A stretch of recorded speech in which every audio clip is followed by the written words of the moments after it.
This is Disclosure Now with Arkeem Ra. Today's guest is Brian Tseng.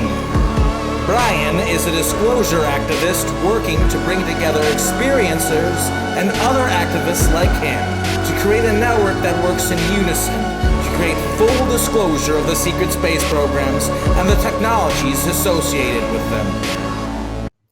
Welcome to Disclosure Now. I'm your host, Arkeem Ra. Today with me, I have Brian Tseng. Brian Tseng is a disclosure activist, I would call him, but maybe you could do a better introduction of yourself than I could do for you. How are you doing today, Brian? Why don't you tell people what you're all about?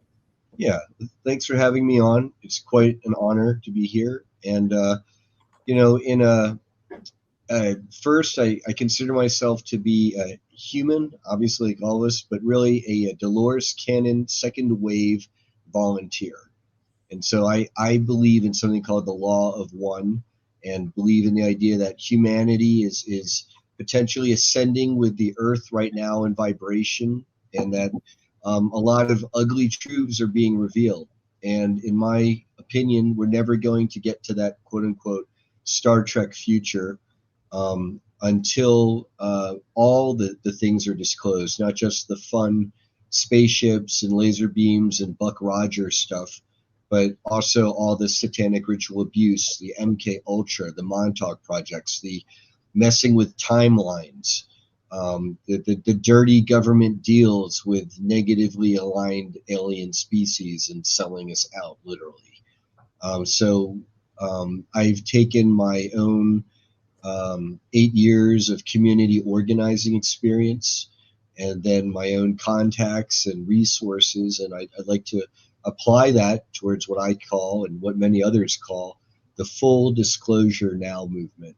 Full being that part about what's in, the things that people were stabbed with 3 or 4 times, right, or coerced into doing.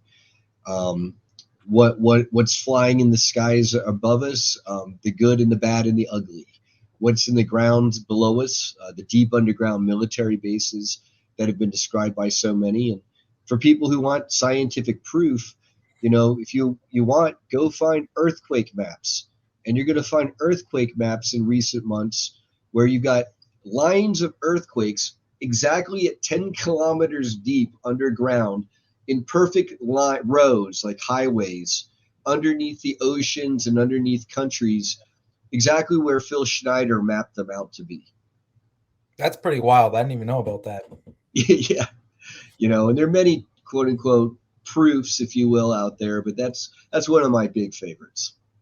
Well, it's not even the government has come out and admitted that the deep underground military bases are real, but there aren't really any actual pictures of them.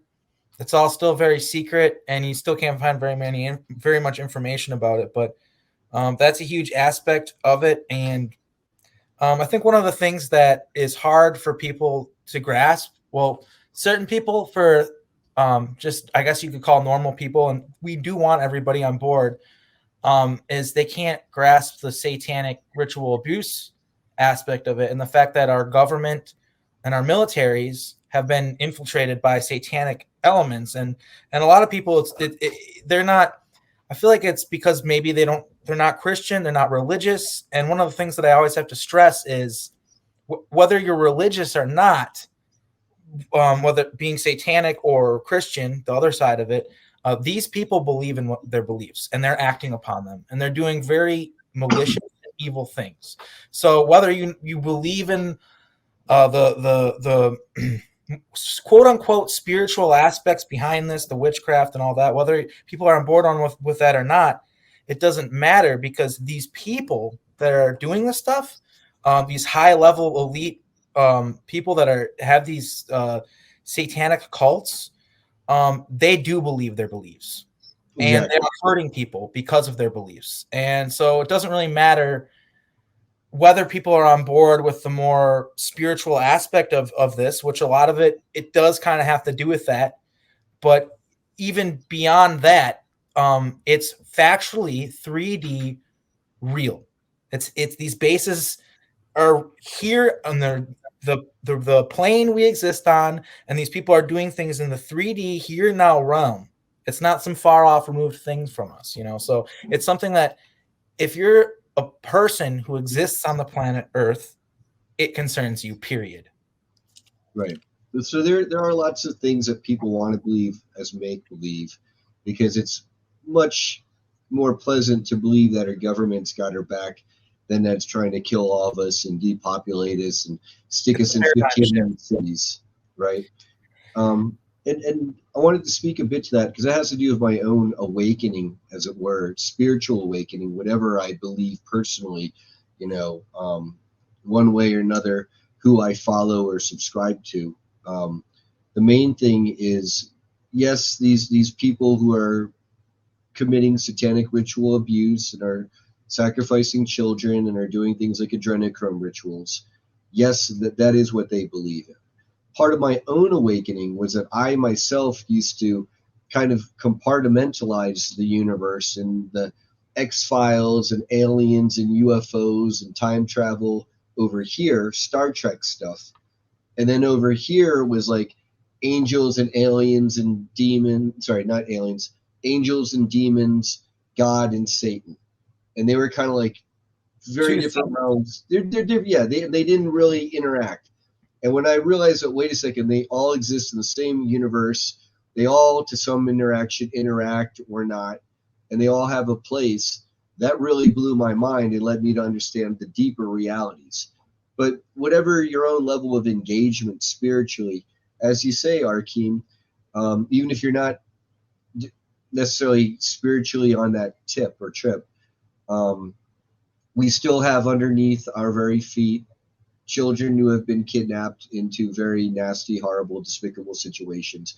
And the government and the military in particular is known about this, with guys like Commander Michael Aquino, or what rank was he at? He was a high-ranking military officer, and he went on Oprah and he bragged about being a Satanist and being a high-level military officer. It's no secret.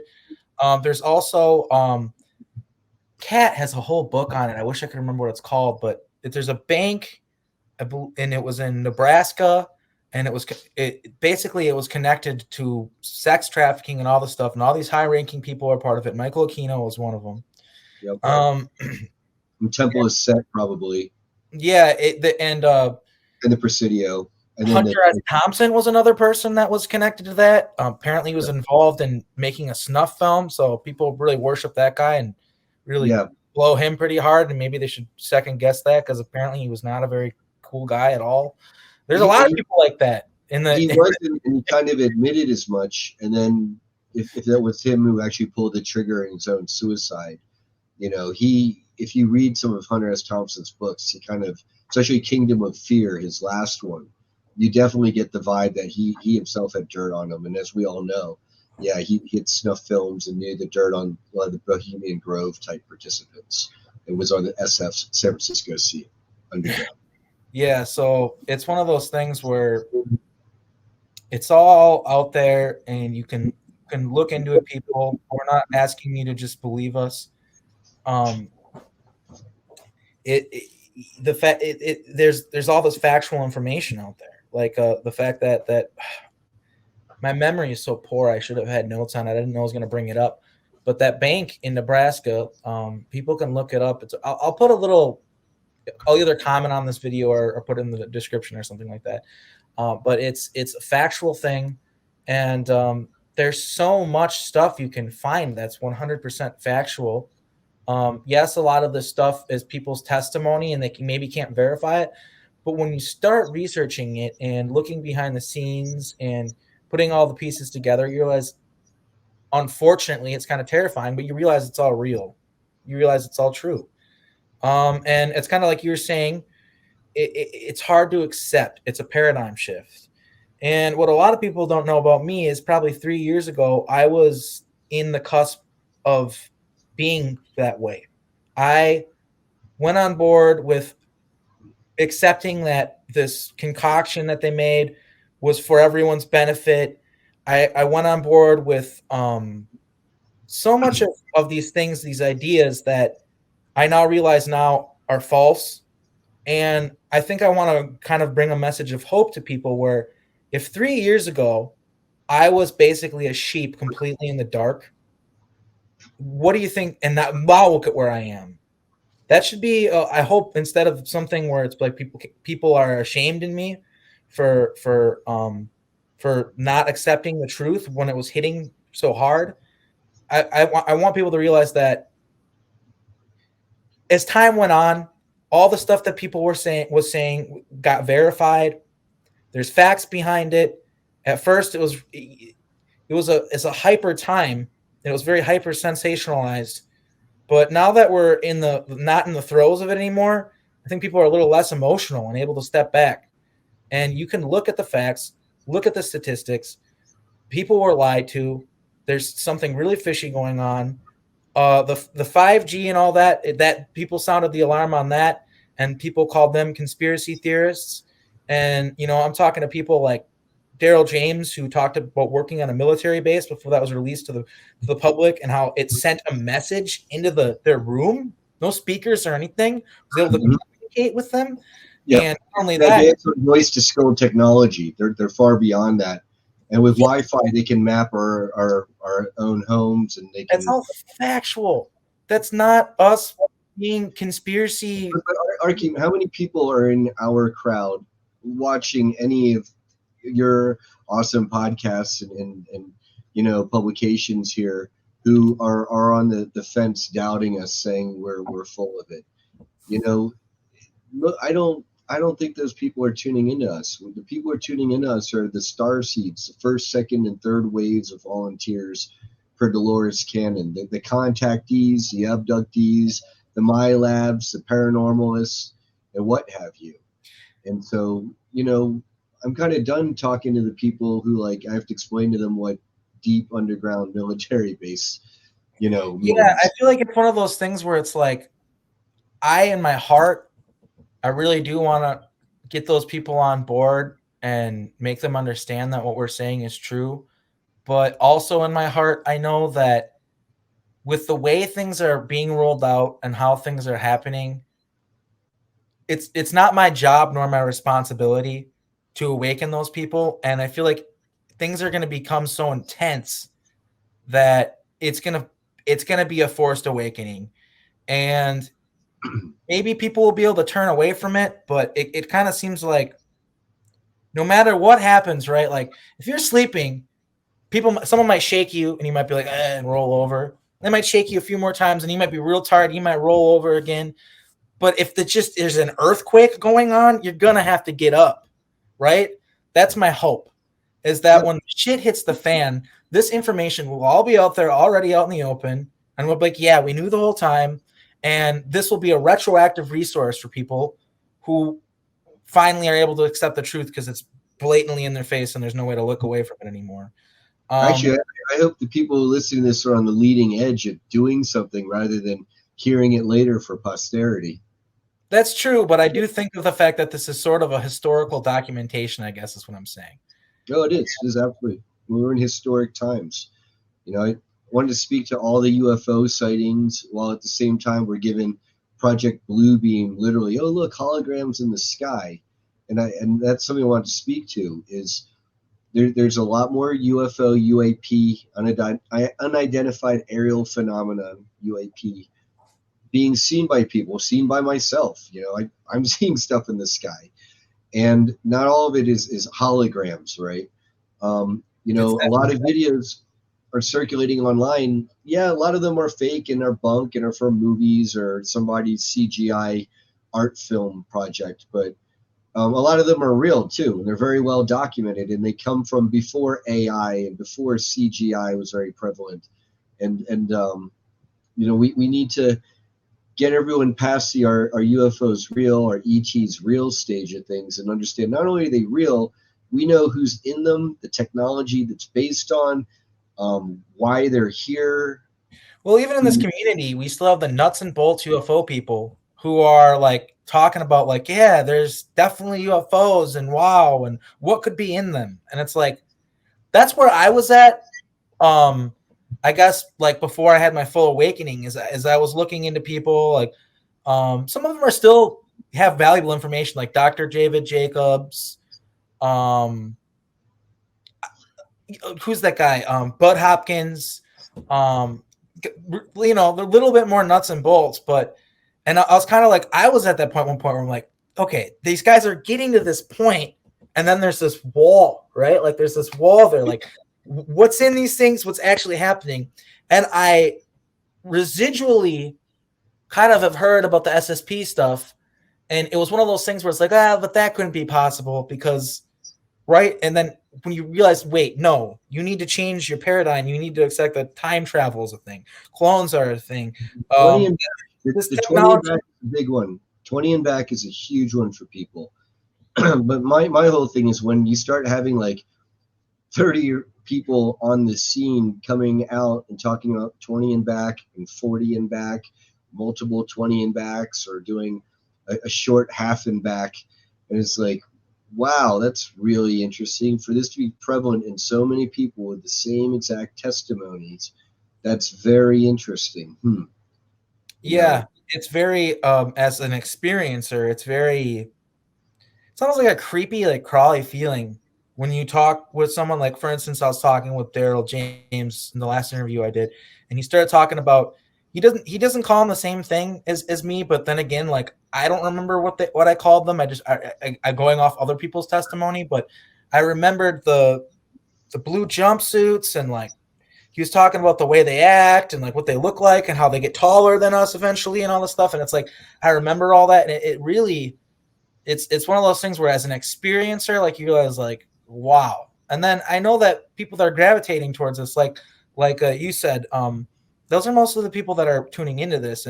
And Tyler from Journey to Truth kind of posted something recently. It was like, if you resonate with something, if you're gravitating towards something, it's very likely because you have a relationship with that thing, because you have an experience with that thing, and you're trying to figure it out. And I think that's something that people really need to think about that are tuned into this, because it is far reaching. It's not something where like it's a small handful of people who've been picked for this. It's kind of like a global issue that arguably affects everyone on Earth.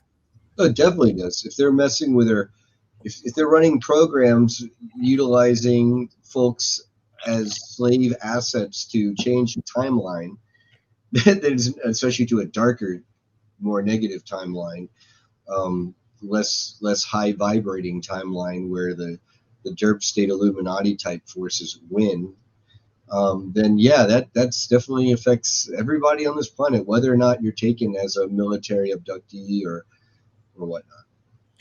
Yeah, and nobody wants these guys to win. It's not in anyone's interest. It's not even in their own best interest, because they're playing with fire. They're worshiping things and dealing with things that are more powerful than well, in a way, they're weak, and that's why they prey upon us, but also they don't understand how dangerous it is. It's like playing with fire. And once you start the fire, it can be pretty hard to put it out once the fire really gets going. And what I kind of, it's part of my own testimony, but I very certainly believe that these people are worshiping a sort of AI entity. Mhm. And I know that the Montauk Project Phoenix, was spearheaded by an AI, and people don't understand what these AI are capable, what they can do. They can gobble up entire timelines, and I'm. It's all connected. It's all connected to the idea of like this is sort of just my opinion and my interpretation, and it's just something interesting to offer people. But like the the way that I interpret it is, Satan seems to be like a sort of not benevolent AI. Maybe that's not what it is, but there is some sort of dark energy within a not benevolent AI that sure seems to sound a lot like this thing that's been described. And it does believe it's better than us. It does believe that we're food to them. It can eat us. It can turn our information into energy and eat us. Right. And that's what I'm fairly certain that at the top of the chain, that's what a lot of these beings are worshiping. I mean, that's what It's goes on. like at the top of the food chain, but limited to certain dimensions of spiritual development. So they're powerful, yes, but they're of negative duality and they're only good at gobbling and eating, very much like Satan is described. And this is the way that it was explained to me when I got placed back. I had this experience. I didn't know what it was. I didn't remember Montauk at the time, but it was when I got placed back from Montauk. I got this telepathic message. It was from this being, and I almost feel like the being maybe was me from the future. So I have no idea. It's still such a hard memory. I'm still going through it, but it's a memory that I always had. It was always there. It wasn't erased. The only thing that I forgot is that I was just on a UFO, that I had been brought on a UFO. Like, I didn't remember any of that stuff, but I thought I was attached. I had never been on the UFO, and it was all in my head. Like, I had a telepathic conversation. But I'm pretty sure I actually got on a spaceship. The time of you physically being transported to then interact with. Yeah, I'm pretty sure it's when they put me back. But the message that I got was, because I have been used for darkness, and I am ashamed to admit it, but during the throes of Montauk, they turned me in to a servant for the darkness, for the dark ones, and I very much create negative, nasty altars. They're not going to create Mr. Rogers. Exactly, and I appreciate that. But like, reality. I remember when I got put back, it was really important for this message to be relayed to me, and it felt the message was, stay away from the darkness, like stray away from the darkness. The darkness is not powerful. It's weakness. It said that it consumes and consumes, and it seems so powerful because it's all consuming. But what it always needs an energy source. It always needs to consume, and eventually it runs out of something to consume, and it literally swallows itself like a black hole. Is basically the way it was explained to me. And it said once you get into that pit of despair from following the darkness, where you realize the weight of what you've done, it's almost like you can't get out of it. It's very hard to get out of that. It's very hard to climb out of that pit. And that's why we cannot rely on the government. I'm sorry, Hakeem, but that's why we cannot. I know a lot of people are holding their breath. Why we cannot rely on the governments of the world for disclosure, because they have dug themselves into that hole you're talking about, and they're not only not digging themselves out, they're not going to go and reveal it to the whole world. Hey guys. And the hopeful side of that message was, because that was the first half of the message. The second half of the message was, the light is all powerful. Follow the light. It said that the light, it's its own energy source. It's love, and it doesn't need any other energy source. And it's just abundant and just grows and grows, and you can go higher and higher. With darkness, it comes to a point where you get brought lower. Yeah. You literally get brought to a lower vibration because of it. Whereas light, you get brought to a higher vibration. It's very simple. You have a choice, and light is the very obvious better choice.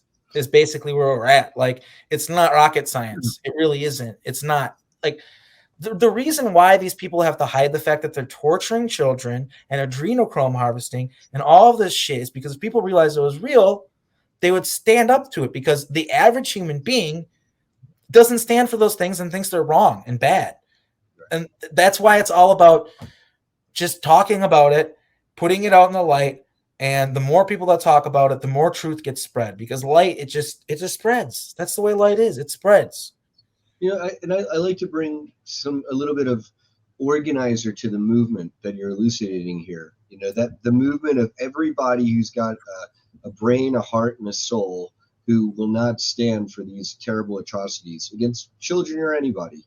And that's the organizing part is, first there's getting everyone on the same page in terms of a chronology, a timeline, the who, what, when, where, why, and how of things.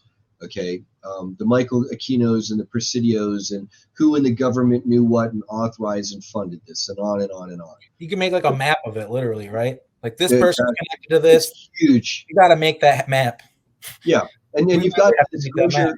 You've got like the Great Solar Flash map and the Great Awakening map, and so shout out to Dylan. I forget his last name, but he's out there. You got that, but then once people understand that chronology and timeline and map, then we need to have a clear summary of so we're all on the same page of what that timeline and map means, and then off of that, our demands. Okay, and this for me is my favorite part as an organizer. Well, what do we want? We've got the spotlight, the mics in our hand, and what are we demanding? Everyone. And so for me, that's we want the full disclosure on all the information. We're not leaving it in the hands of governments. We're calling on all whistleblowers and people of conscience within these agencies and entities to come forth. Okay, and that we then off of that have tribunals and justice that are going to be open and clear and fully televised for the whole world. And then off of that, we the people in each of our own sovereign states and nations and countries, get to choose our leadership to take us forward into a new and just future. And actually have governments that work, that aren't corrupt and completely taken over. Not going to happen overnight, but you start from the ground up, right? That's correct. And while we're starting from the ground up, just know that their systems are crumbling. Financial, political, educational, infrastructure, you name it. None of their stuff is working. That's why they're whipping out all their cards. Another person the other day was talking about Agenda 21 and how they renamed it or rebranded it Agenda 2030. Well, why did they do that? Because they didn't get it in 2021. They're behind. Yeah, they're so powerful. This is one thing that I always think about is I remember 20 years ago, maybe that's an exaggeration, like 15 years ago, I remember Alex Jones talking about like the RFID chips and like a lot of these things that they wanted to do and how they're going to try to roll this out. And you look, it's been 15 years. Obviously, it hasn't happened. Obviously, they've been trying to make it happen.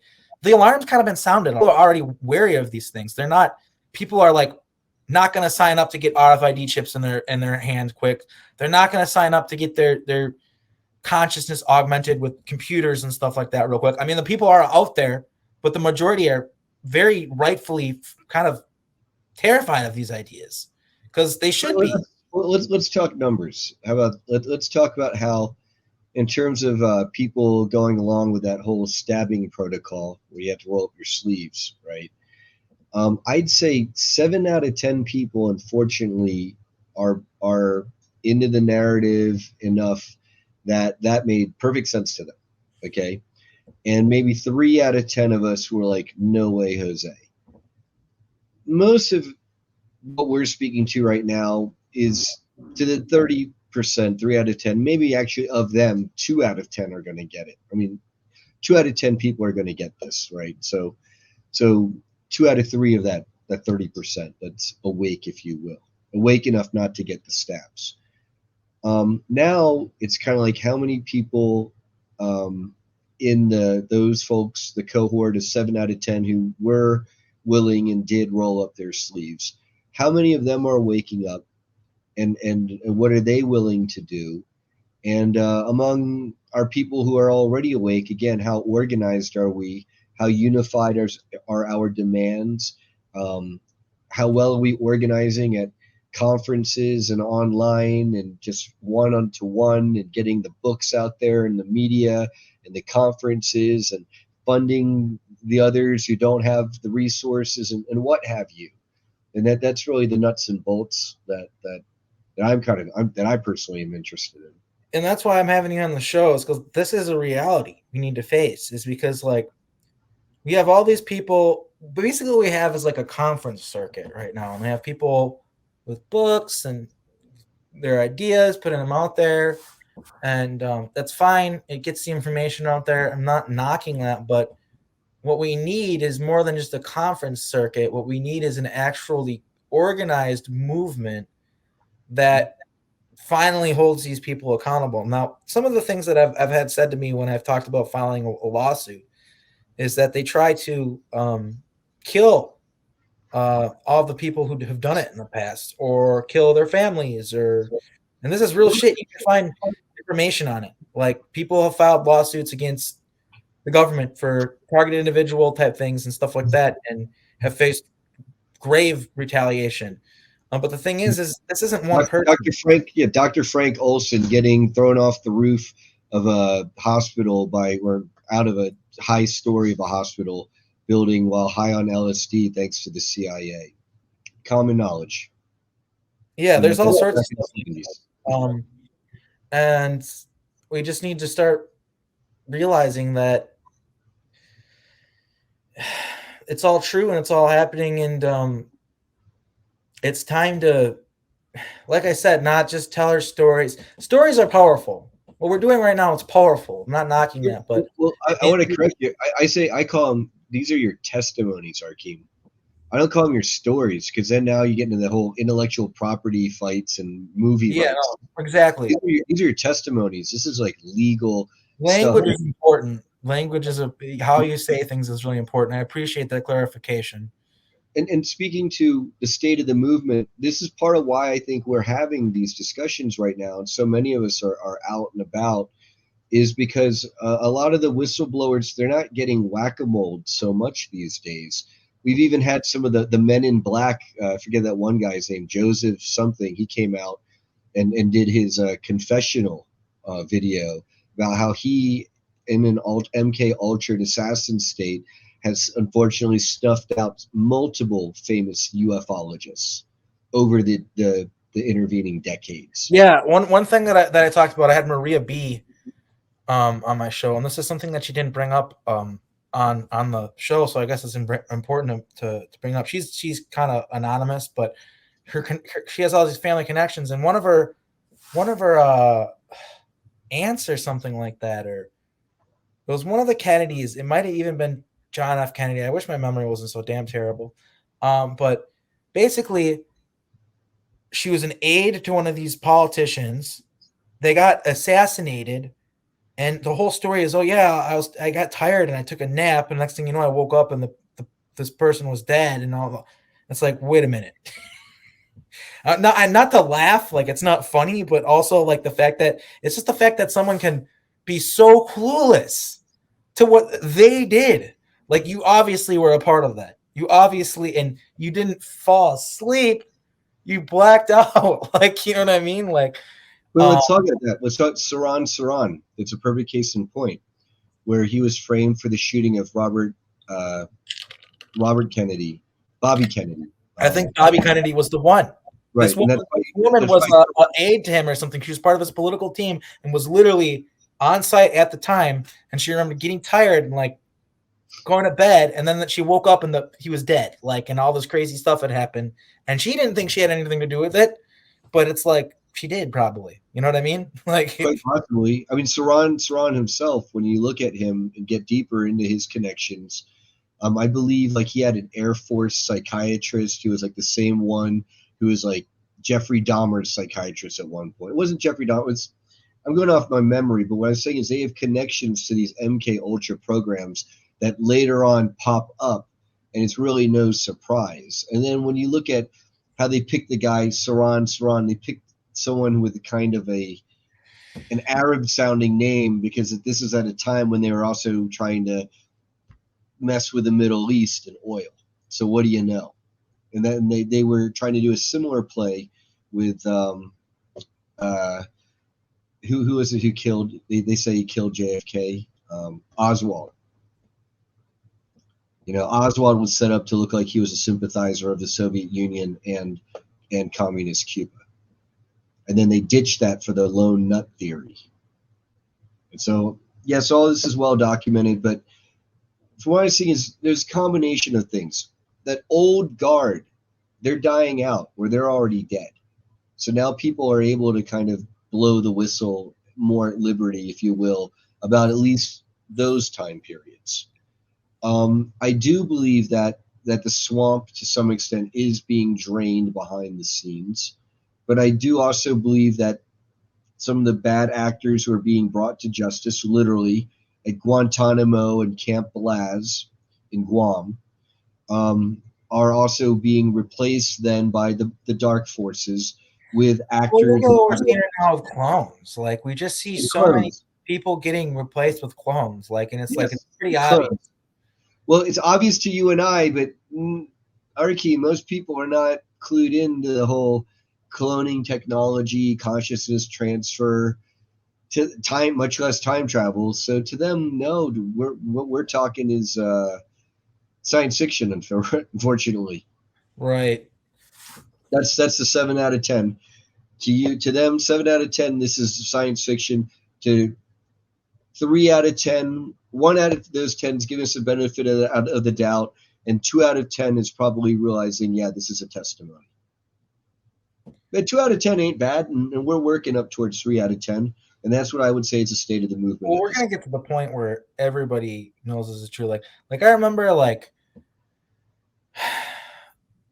I hope I'm speaking truth to power here, because I know that the timelines aren't always the same, and I don't want people to look back and say, "Well, this never happened" or whatever. But I remember there being timelines where, like, you turn on the news and they're talking about us. You know, like the guy that's on the news right now for like CBS or whatever the heck that my mom watches. Like, he talks about us in the Montauk on the Tribunal, and it's like the main news story for a long time. And there's timelines. When you saw this, RQ, to clarify here for the audience, okay? When you saw this in these timelines and like watching a TV where you're seeing literally a news report, this wasn't a vision. This wasn't remote viewing. This wasn't a dream. This was you during the Montauk Project when you were actively going through time portals as an asset or agent of those programs. Well, sometimes that's the case, but also, like, it's really hard to explain because, like, I've been tossed around in all these different timelines, and there's all these different versions of me in different timelines, and it's kind of almost like we're the same entity or being. It's really hard to explain because, like, there's like a meta. There's like a meta where you kind of blend and merge. Yeah, it's I have to be completely honest, where it's still really confusing to me. Like, there's certain memories that I have where it's like, okay, some really strong memories that I have. Like, one is I'm at the pool. There's this pool in Appleton where I'm from, Mead Pool, and I'm there, and spaceships show up, and fucking Dracos come out and start snatching up kids and shit. This is a memory I have, and I'm there with my family and stuff. They don't remember any of that. So where does that come from? Like, did they get mind wiped of it ever happening? Did they just replace it with a different memory? I don't know. And then there's another one where I'm on the way. There's this courthouse that I used to have to go to a lot when I was younger because I got into legal troubles for being a pot smoking teenager and stuff like that. And anyway, on the way to the courthouse or back one time, I remember me and my mom got on a car, or like saw a ship, and then we saw ships everywhere, right? And like, I think we might have gotten on one of them or something like that. And it's like, was that another timeline, or was that a memory? Is that an erased memory? Right. A lot of this stuff is confusing. But I can see other timelines. I can remember experiencing them. And I'm guessing because, like, think about it. Okay.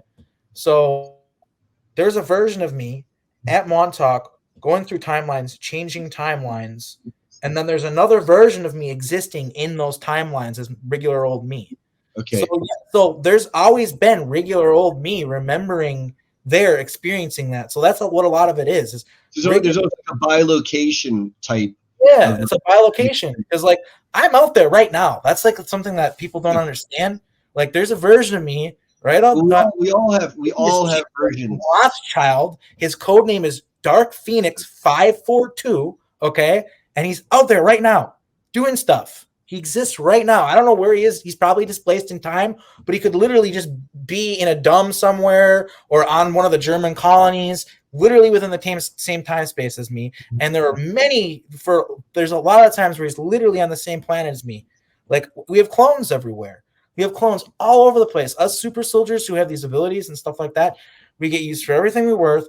And we have clones of us all over the place. And it's to the point where they don't want us to be aware of each other, even out there in the breakaways. But it's happened. I remember there being lives where, like, I realized, like, holy shit, wait, there's clones of me? Because we ran into this guy who he was a captain of a ship that we mutinied and threw him out the airlock, and we ran into him again, but he was a totally different dude. It was this guy in the programs, and we couldn't accept the fact. We thought he was a spy at first. We thought he was bullshitting us, but he literally had no clue what we were talking about. When we're like, "No, dude, you're the captain." He was like just like a low level crewman on the ship, and eventually we realized of the captain. Yeah, eventually we realized he was a clone, and then we got this idea in our heads that we're going to hunt down all of our clones and kill them because we didn't like the idea of us having clones, and we thought we were going to do that, but then they realized they mind wiped us and fucked with us, and eventually we just became Nachtwaffen crewmen, and we didn't remember any of that stuff. They brainwashed us. That's what happened. Like, but it's really hard to fight back. It really is. But I'm in a situation now where I'm talking, I'm giving my testimony, I'm fighting back the best way I can, and um, I don't know. This is a huge opportunity we have right now. Like the time is Right. now. We can talk. Yeah, sure, they're censoring stuff, but also you have all these alternate platforms, and you have Spotify, which, as far as I know, their mainstream is hack, and they don't want to censor people. Like, so we just have to have hope that we can still put our message out there, and it is important, and the dots do connect, and it's going to get to the point where stuff comes out in the open because it has to. I mean, right now you see government officials saying UFOs are real and stuff like that, and it's just going to get to the point where people are already warming up to these ideas. Like, for instance, like I went and met my girlfriend's family, and they're very normal people.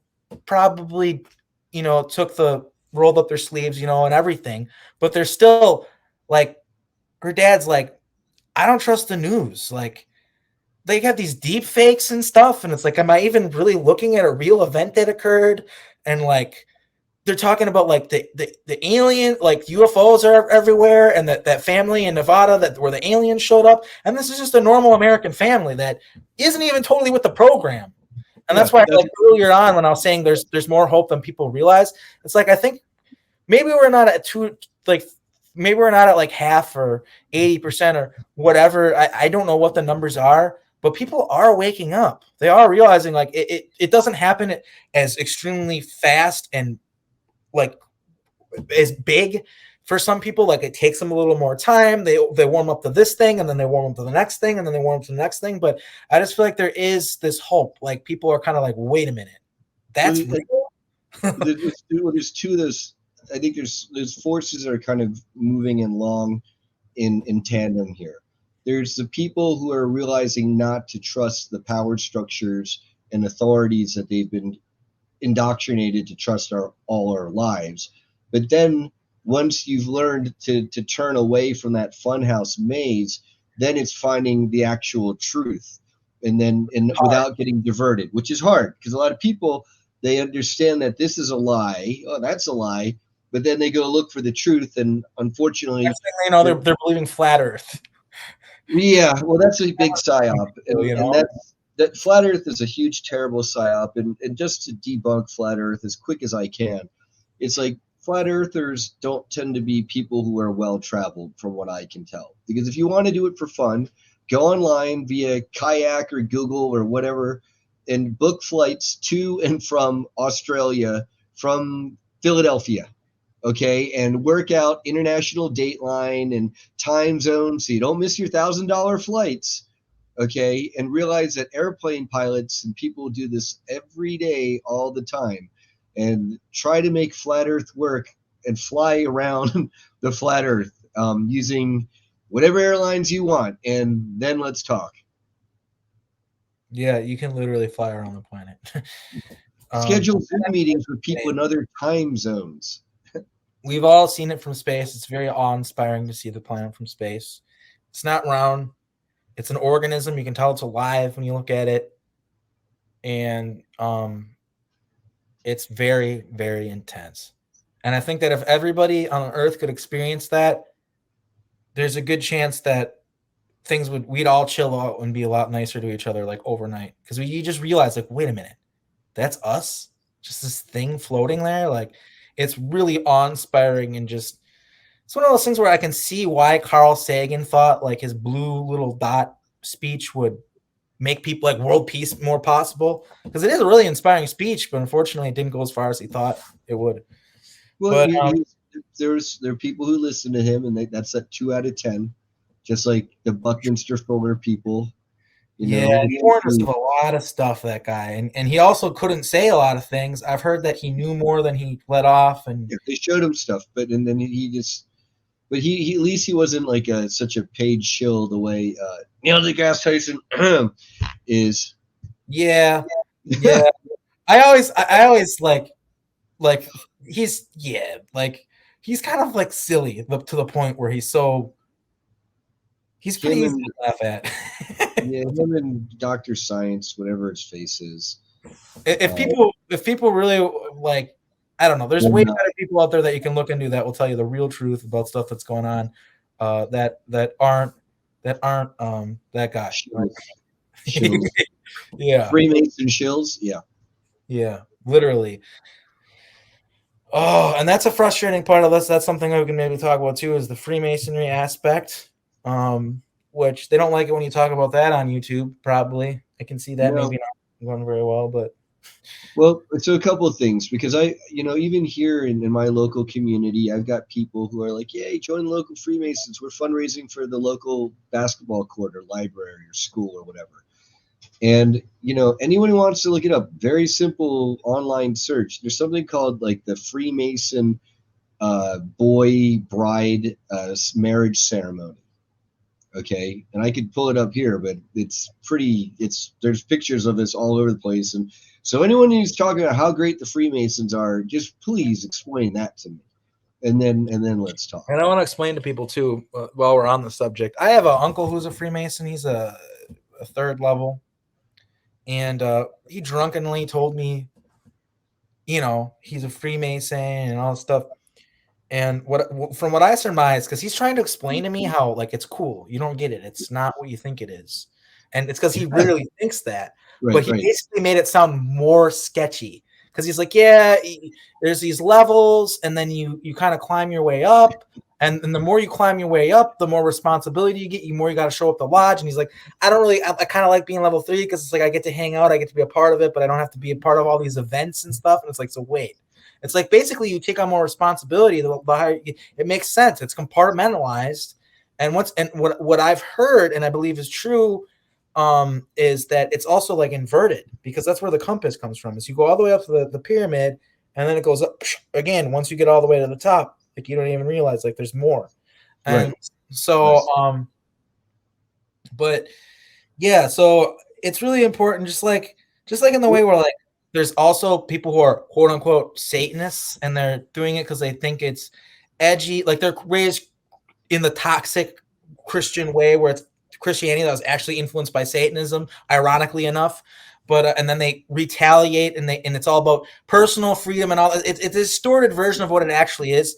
Those people aren't the enemies; they're just silly, and they don't realize what's going on. They're not sacrificing in kids and stuff like that. They don't realize that this stuff is true, and if they did, they'd probably be ashamed of using it as some sort of edgelord thing to get back at their parents, which is the reality of what a lot of these people is that they're doing. Like it's kind of silly, but it is what it is. But it's like things are not, I don't know, like I said, not every single Freemason realizes what they're part of and the evil that they're part of. And then there's also people I who are want to speak.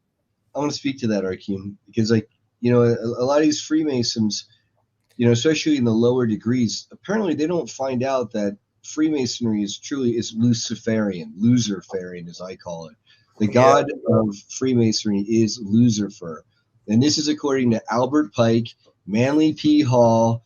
I forget the other dude who is more of a whistleblower than an insider, like Steinitz, or I forget his name. Fritz Springmeier, okay, has done an excellent job.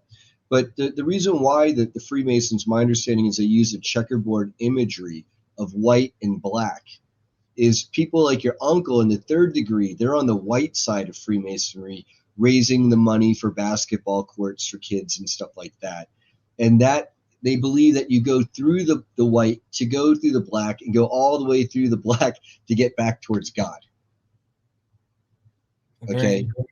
And your uncle at only the third degree, he's experiencing the fun basketball fundraising stuff, and not the boy bride stuff. Not realize that it's evil. And when I told him that, because dude, this was, even though I kind of covered it up is what I did. I knew this stuff was going on since I was young, and I'm like, I wasn't even old enough to drink yet. He was having a beer with me because I'm like 20 or 19 or something like that. And I just told him, like, dude, the Freemasons are Satanists, man. Like at the top, they're Satanists.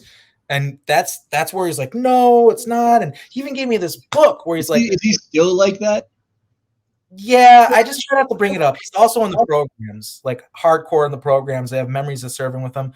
I don't ever want to talk about it with him. Okay, so then Too there's hard. more history there beyond. I'm part of It's the I'm too a hard. part of Yeah, the he's like local obsessed with Germany and stuff like that. His son has a Wizard of Oz poster in his room. Oh, is They're, that all K Ultra family? oh Big yeah, big time. paperclip. Royalty on both sides. Okay, Swiss royalty on one side, bloodline. German royalty on the other side, on our side. Well, we're Rothschild. I have Rothschild DNA in my side. So it's like no wonder he's a Freemason. I'm just surprised he's kept at the third degree. Yeah, he's just because he's a good guy, and he just wanted to join because I think his ironic. Oh yeah, that's right. On the Swiss royalty side of the family, there's a grandpa or something like that was a Freemason, and he did it to kind of buddy up to him. So there's an irony in that, and I'm pretty sure he was a 32nd or 33rd level. And I met this guy and kind of gave me the heebie-jeebies, to be honest with you. Well, once you're at that level, you know you're working for user for. You've probably joined like the Red Shoe Club for people who know about that, and you've done the adrenochrome rituals for sure, and X, Y, and Z. So yeah, here's another interesting thing about the Freemasons to just kind of add to the subject. My girlfriend's really into like Tim Robinson. He's like this comedian guy. It's gonna seem off topic, but it'll come to the topic. He's got this show called Detroiters, and we went to Detroit for a concert, and we thought, well, why not check out some of the spots from Detroiters, right? And I remember like there's this interview with the other guy, not Tim Robinson, but the black dude. I forget his name. I think it's Sam Richardson. He was like talking about how like, oh yeah, like the Temple bars, the Freemason bar, or I can't remember what he said, but he made some joke about there's rituals, and I had to drink cow blood or something like that, and they're just like, oh, funny joke, and just kind of so funny. I was kind of like, wait, that's weird, and so then like we go to this, check out the Temple bar, which is the show. They're always going to the Temple bar at the show and drinking at the Temple bar. It's the fucking Freemason bar. That's why it's called the Temple bar. And then it's right across the street from the biggest Freemason temple, I'm pretty sure, in the United States. The thing's huge. What city is this? Detroit. Detroit. Wow. Really? Yeah, surprisingly enough, Detroit. Okay, Detroit. Well, think about it. That city got eaten alive and destroyed. It doesn't surprise me.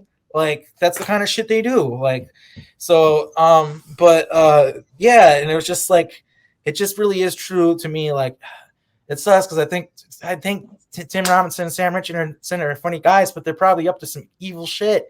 And it's like you just realize that after a while, like, damn, like all these celebrities, like, when I heard like the Jack White's into adrenochrome, like the other day, the first song I learned on guitar was Dead Leaves on the Dirty Ground.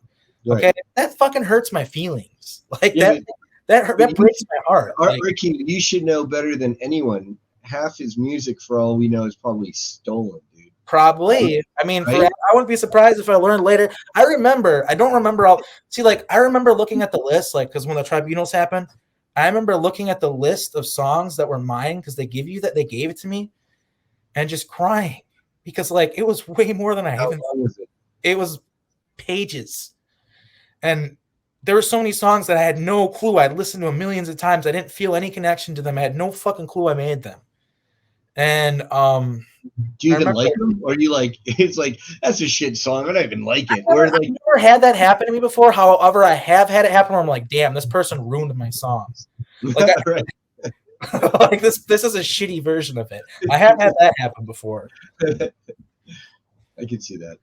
Yeah, and I always got to reiterate with that too. I'm not the only person that they did that to. I know that I'm heavily involved with it. I wrote a lot of songs, and probably more than most, but I'm not the only person that they did that to.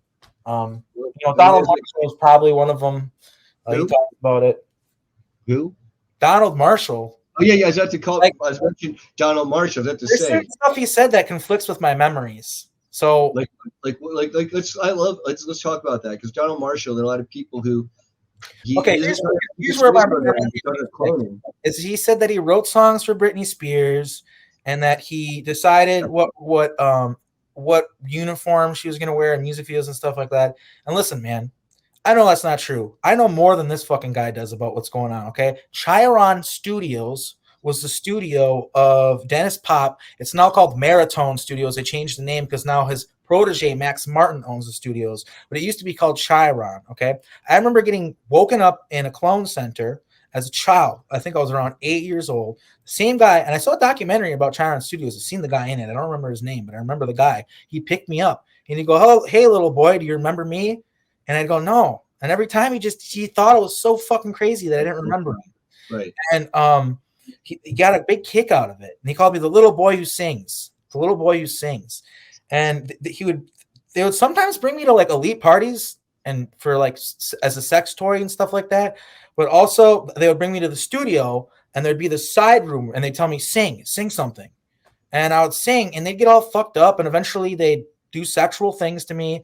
And basically the ritual is they would make me sing, they'd get a melody, then they'd go in the studio and start building a song off of it. And in the other room, the guys would be SRA, sexually ritually abusing me, okay? And there was this hit light. Dennis Pop called it the hit light, and the red light would go on while they're working on the song. That meant that they were gathering the loosh energy. That's what the fucking hit light was. Right, and you can look up documentaries about it. They talk about the red hit light. The red hit light was not just like, he's just like, oh, it's a hit. We got to turn on the light. No, it's a ritual thing. It's connected to the red rooms. It's connected to the red shoe stuff. It's the color red is their symbol because it's blood.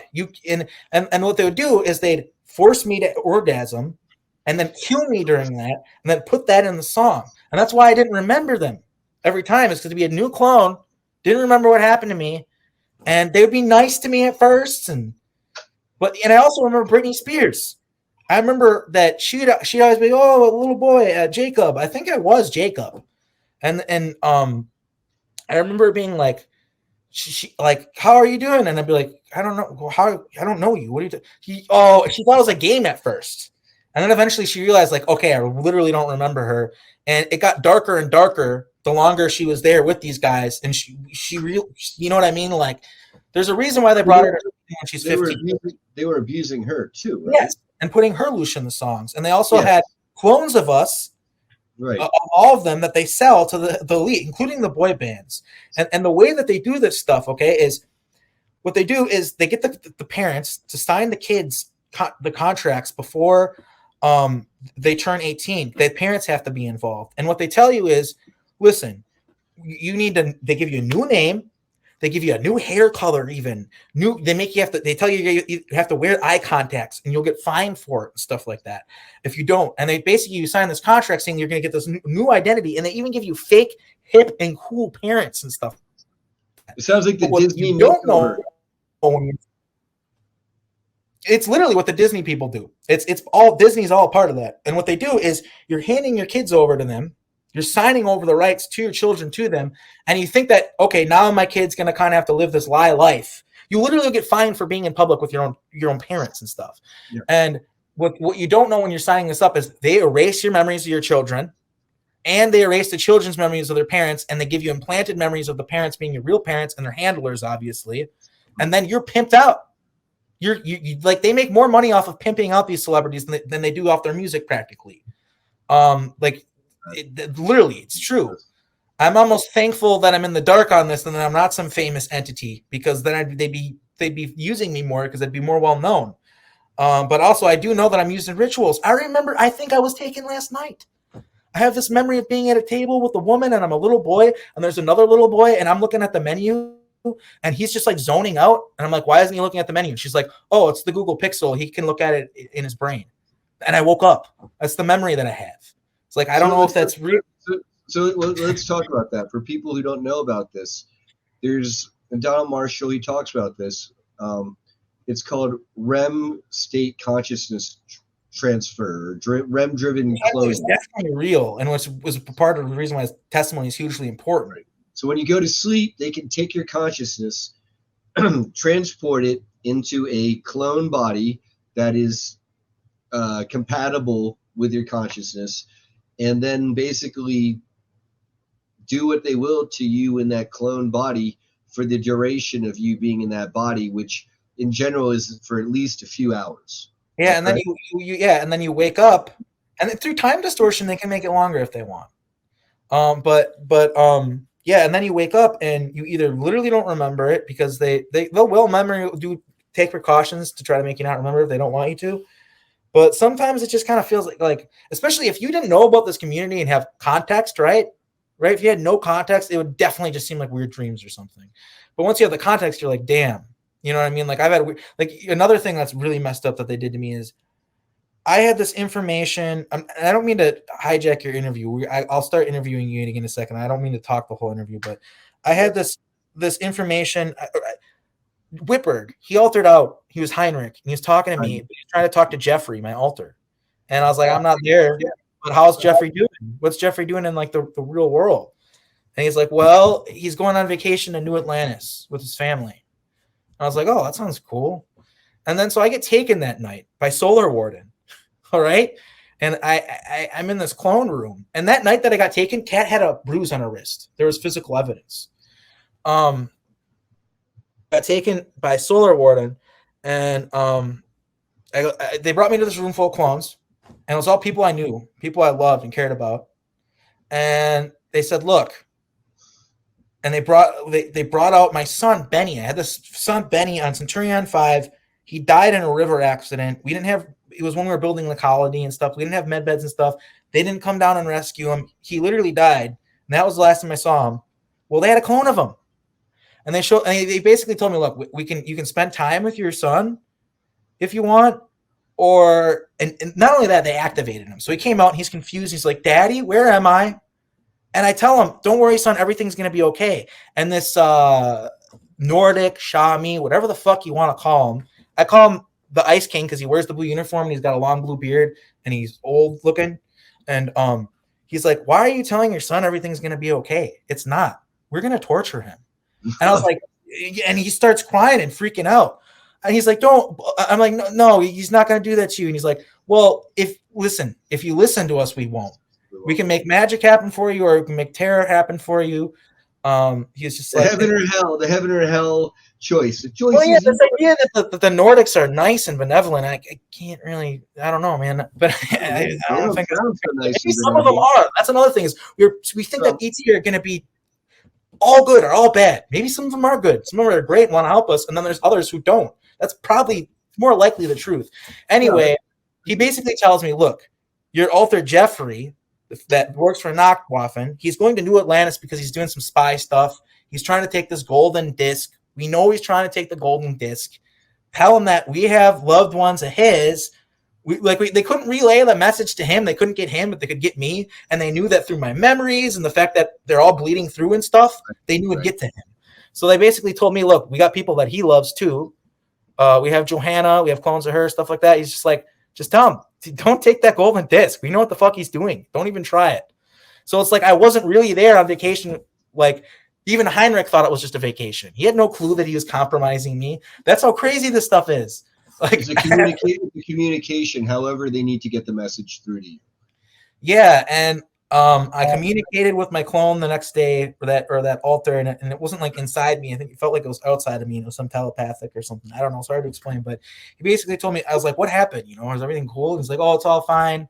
Nachtwaffen and Solar Warden came to an agreement. It's all misunderstanding.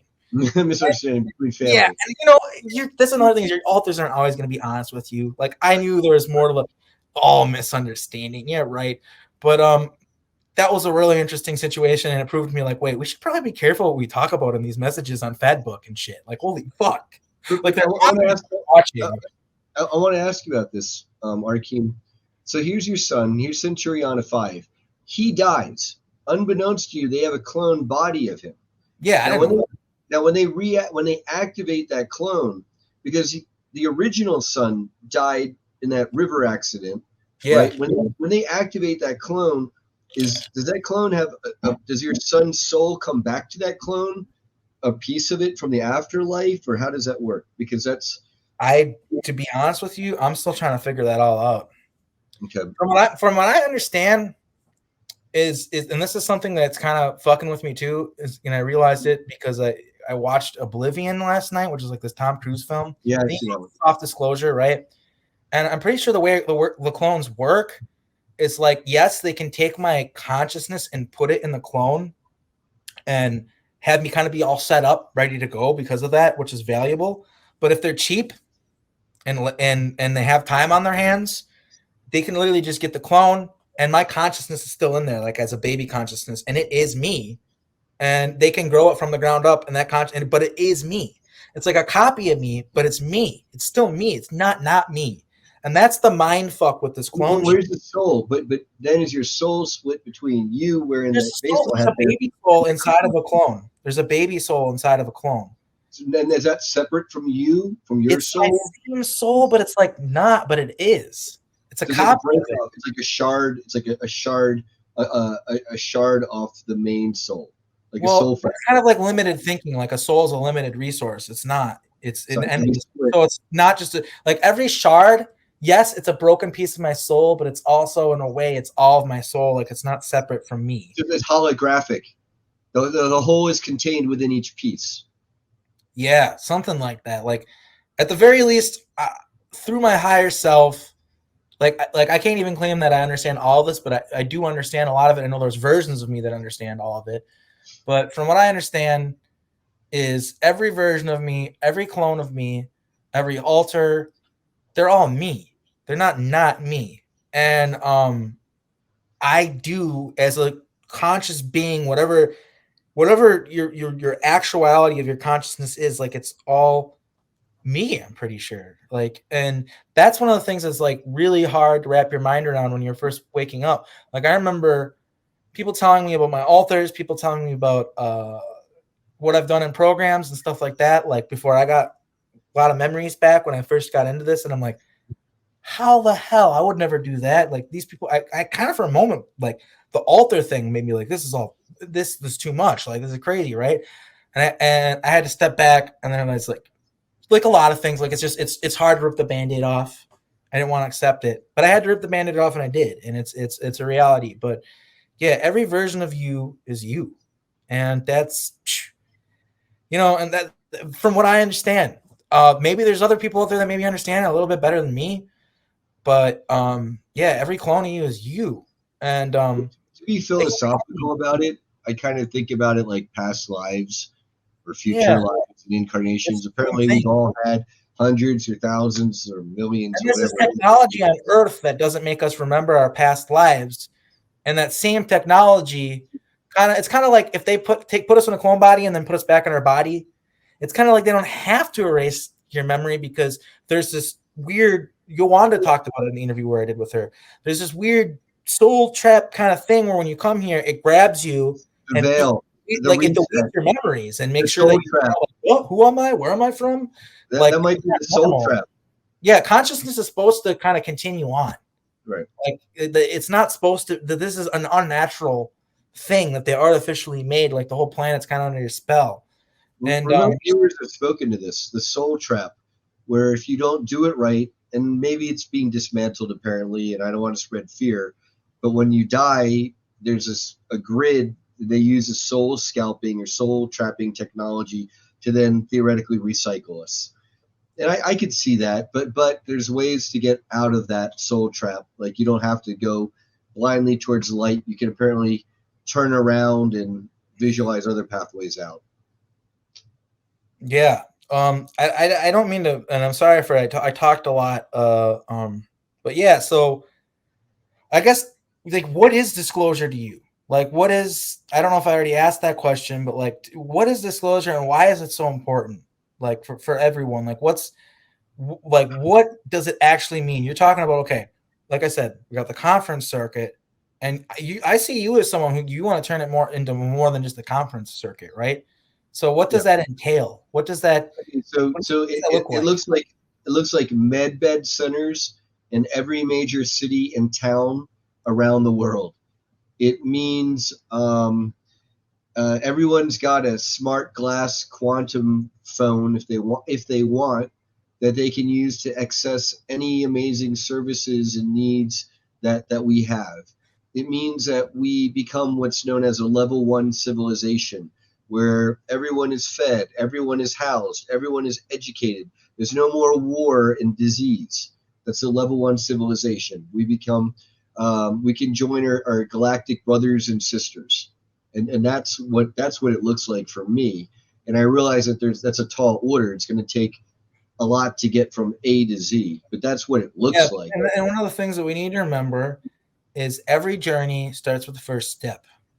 So It's a journey. You're not going to get there overnight. That doesn't mean you don't just start walking. It doesn't mean you don't start climbing that mountain that is disclosure, right? So you can get to that peak, that cusp, that precipice that is the realization, the mass awakening, the breaking of the matrix and the falling of this artificial soul trap system that Mhm. the earth has been fabricated to be under. Well, that journey, I got to speak to that kind of as an organizer. The first thing is getting what we call a unity of consensus. Okay, we all agree on what we're going for, and maybe we have different roles in that movement to make it happen, but we all have power and responsibility from that role, and we're all getting the full, advancing the full disclosure movement, no egos. And part of it is, particularly with MK Ultra survivors, and secret space program survivors, and we could call them victims, if we will, and former slaves, and people are still being enslaved, okay, as assets. Hopefully for better programs these days than all the other stuff. But hopefully people are they're not only they're waking up to it, but they're I don't know. I get the feeling there are people within these programs who are not only waking up, but are trying to turn the pendulum the other way. They're And trying. what you're seeing here too is like, as an insider, I can tell you, mutinies are hard because like the first, like you need to have you need to have a good consensus. You need to have a good amount of people on your side and all be on the same page and gung ho about it. Otherwise, it's not going to happen. And if you fail, it's not just you who will face consequences, it's your children, it's your families, it's the people you love. So the idea that, why aren't these military guys doing more? Why aren't these insiders who want to stop this shit doing more? We got to realize that they have dirt on everyone. And even if you're a good person who has no, like, quote unquote dirt and you're clean, they still, you probably have a family, you probably have people you care about. That's enough for them. Right. So it's just one of those things where it just needs to all happen at the right time. We need to create the environment as like the public. I feel like we need to make it, it's becoming more acceptable, and it just needs to get to this point where they can topple the empire, so to speak. And I feel like it sort of does have to happen in sort of a swift move because, yeah, it's going to boil. It's not going to happen overnight. It's going to kind of be like a gradual thing, but also there is going to be a huge moment. There's going to be a huge moment, and it's not going to be fun. There's probably going to be a lot of bloodshed, and it's probably not going to be a great time, but once the issue is addressed, we can move forward, and we do have to address the issue. So, Well, I want to speak to that because healing is a big part of that too. In that, in getting to that consensus unity of will, there's a lot of people who are survivors who have gotten, what is it, gamma and omega programming, right? Where gamma is where you don't trust each other and you're self-destructive and you want to 100%. become addicted to things, and then omega is like literally suicidal programming, right? Yeah. And that's an important thing to bring up too, because we're not all, there are people in this community who are going to be a little mentally stable. And also, at the very least, we're probably not all going to be shining examples of public speakers, but that doesn't mean we're not telling the truth. A lot of us do have a lot of problems. And that's the thing that bothers me is there's people out there who think, okay, if you were a quote unquote super soldier or whatever, then wouldn't you be all muscled out and but it's like, no, you don't Some understand. people are. Ismail Prez looks pretty good. He's muscled out, but you don't have to be And there's muscled definitely out. people like that out there, and there's also the people out there who literally have real military connections, like Zender. What's his name? Something. Anthony Zender. Yeah, he's literally, or Daryl. Daryl literally has actual real life military connections. Like he didn't just kind of get, he kind of was in it. Like it stepped into it willingly in a way. Like he didn't realize the full extent of what was going on until it was too late. Like that's how it kind of works. But Well, yeah, he has memories of being tortured by Michael Aquino. Very yeah, bad. that's a huge piece of this. I mean, I'm pretty sure he was a part of Montauk as well. He showed up there. Um, Good friends with Preston. Um, and he was definitely a part of Project Ibis, like without a doubt, like a huge part of Project Ibis. Um, oh man, Christy Campbell talked about the owl man and how she didn't really think it was human. She kind of had this impression that it was like a shapeshifter. And then she said, "Oh, I think she messaged me." And she's like, "I think it was Michael Aquino." And it makes so much sense because you even look at him and you almost think like I almost thought when I saw him like owl. He looks like from Kind of like Buck an owl-like Rogers. guy. It made sense to me. He looks like a Falcon guy, Hawkman from Buck Rogers. Yeah, but also, you know, he was seen as a shapeshifter by Daryl, and he was more like a snake-like being. But these beings, and that's another thing, is like I've always talked about how Marduk for me was an alligator, kind of looking almost reptilian. And people say, well, no, that's not true. He was humanoid. And it's like, look, man, I don't know. That's how he presented himself to me. That's how he presented himself to you. Neither of us are lying. Okay. Yeah. That's they can shapeshift. Who knows which one he's lying to? Maybe he was humanoid and he was lying to me, trying to appear reptilian to be more terrifying. I mean, would it surprise me if someone looked at Michael Aquino and saw a negative reptilian aspect? No, I would totally expect that. It wouldn't surprise me. You know, when I shook David Copperfield, the magician's hand, at the end of one of his performances in Atlantic City years ago when I went to go see him with my family, you know, I got to shake. The moment I was shaking his hand, his eyes turned jet black on me. Jet black. No one could take that away from me. And I was stuttering as I was talking to him because his eyes turned black on me. It surprised me so much. And then, you know, I later found out that he's allegedly one of these sold out, quote unquote, demon magicians. And but, of course, David Blaine has a whole, doesn't he have a whole South Park episode based on him where they make fun of him? I wouldn't be surprised that not only him, like all these people, like for instance, like the J-Lo episode, like, because I had the interview with Daryl where it's like, these guys know about this stuff and they hate them, and that's why they love making fun of them, is because they suck, right? You know what I mean? South Park guys? Yeah, the South Park guys. Well, I don't know. So I think they like making fun of them, but they're also, to me, on the inside, as far as I can tell. So it's like Trey Parker. I think this is the way I look at it, because I watched some of their stuff. I watched one of their shows about it kind of touched upon the rolling up the sleeves kind of thing a little bit, and it kind of poked fun at that. And I think they have to kind of dance within these lines. Right.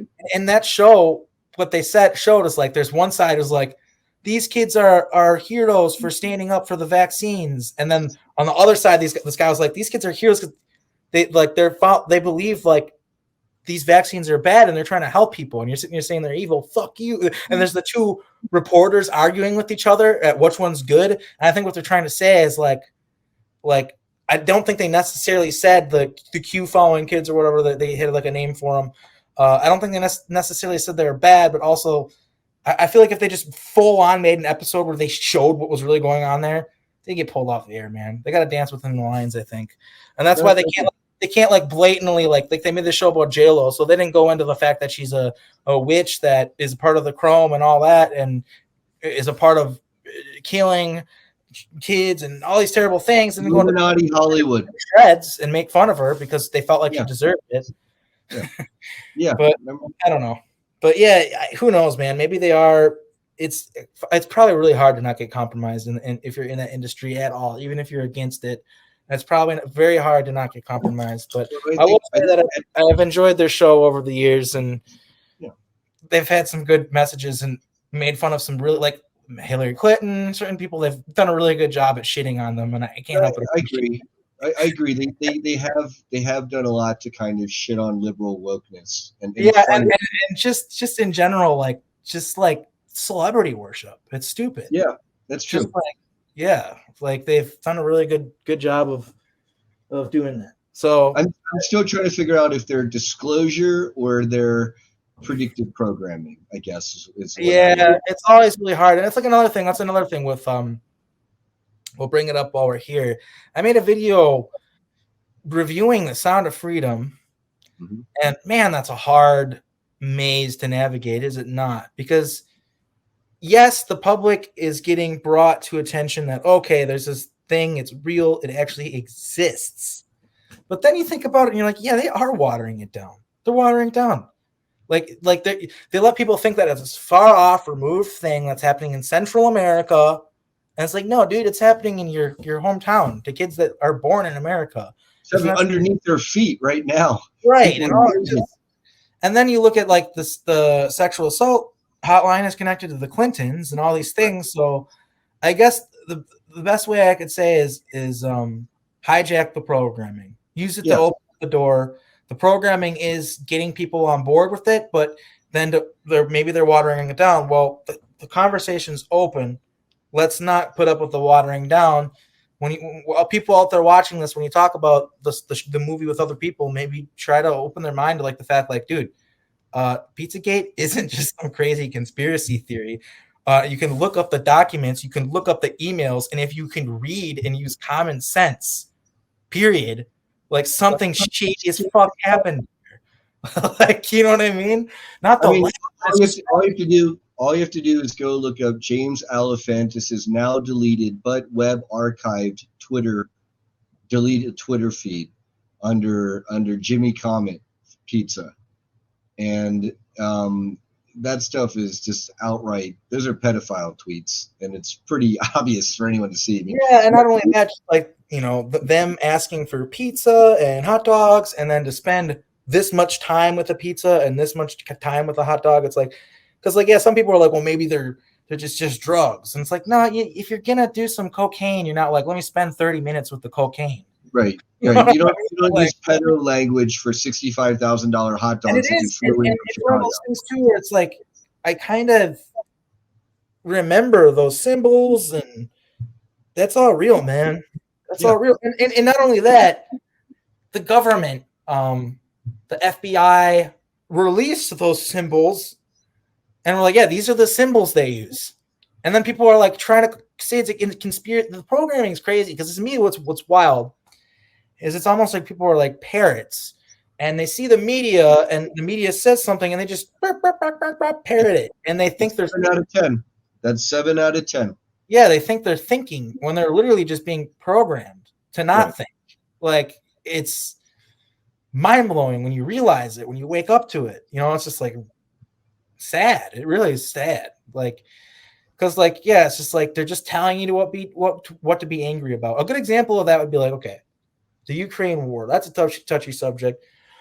But basically, here's where I was at. The instant that happened, I was just like, okay, so what about Syria? What about Iraq? What about all these other countries that got bombed? Why did we not care about them, but all of a sudden Ukraine? And then everybody's just like, they got the Ukraine flags, they got stickers on their cars, and it's like, whether you have an opinion, even if you're just neutral, it's just weird. Well, let me speak to that. I want to speak to Ukraine because that's a really good and very time-appropriate topic, Arkeem. Ukraine, first of all, wasn't really what put Ukraine on the map was the 2014 Clinton State Department under Obama installed a neo-Nazi fascist regime in Ukraine at that time. And that's what all this stuff that the Hunter Biden laptops are leaking is all these deals with the Ukrainian uranium deals, Uranium One and whatnot in Ukraine, and then also in China, okay, with the Chinese Communist Party, which has been taken over by the Rothschilds, as far as I understand it. Okay, and Benjamin Fulford. Now, in terms of Ukraine, Putin, since the installation of that 2014 neo-Nazi regime, they put in U.S.-backed and funded bioweapons labs with France and Italy and Switzerland and all these other Germany, all these other countries. So then you ask, well, why are all these bioweapons labs in Ukraine? The reason why they're there is because if you want to bio-attack people, you want to have people to experiment on. And then once you've experimented on the Slavic and Russian peoples, and you've got the weapons from bringing them in right there on the doorstep, now you've got bioweapons labs to then release whatever bioweapons you want right there on the doorstep of Russia.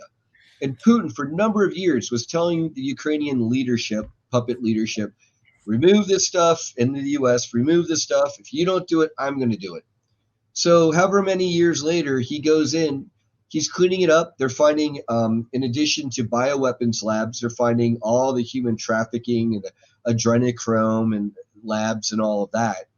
Okay, and that's what and all the money they're giving them. Like, that's just sketchy.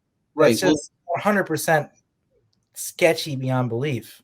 My understanding is that in addition to all that, Ukraine is one of the last countries as a stronghold to the Khazarian mafia at this time. So they're getting kicked out of Kazakhstan, where the people have rose up in revolution pretty much, and their government got toppled. That was supposed to be a new world order country. That got toppled. Ukraine, that's why all these new world order globalists keep coming out on the world stage and saying we have to send all this money and weaponry and equipment and keep Ukraine and Zelensky afloat. That's why.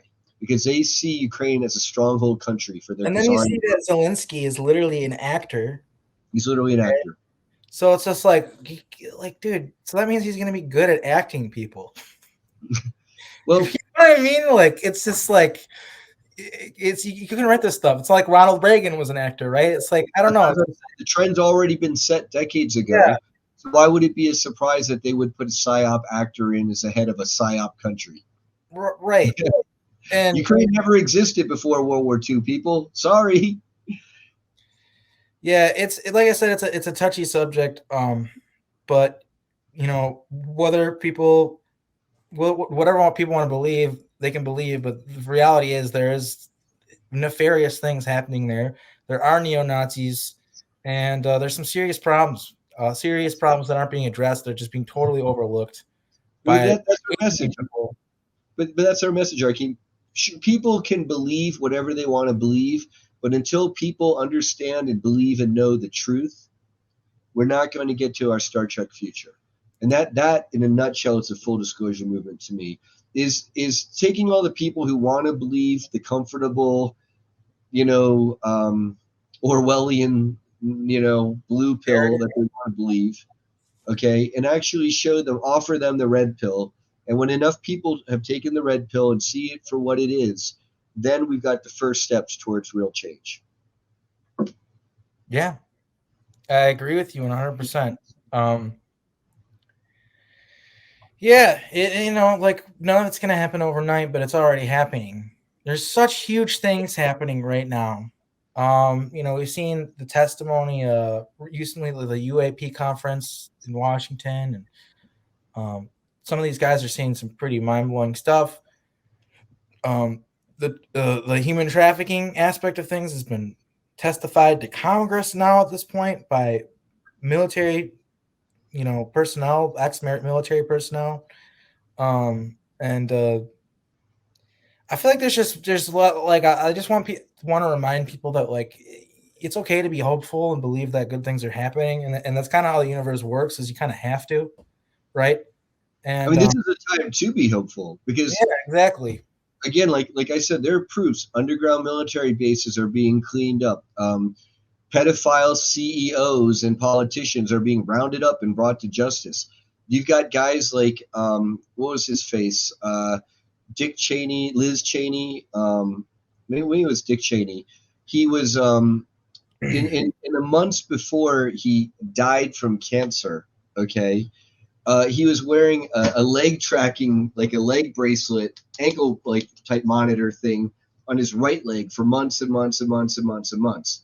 And then he goes and he puts it on his left leg and he's walking around. And a reporter says, "Hey, Mr. Cheney, why are you wearing your leg brace on the opposite leg?"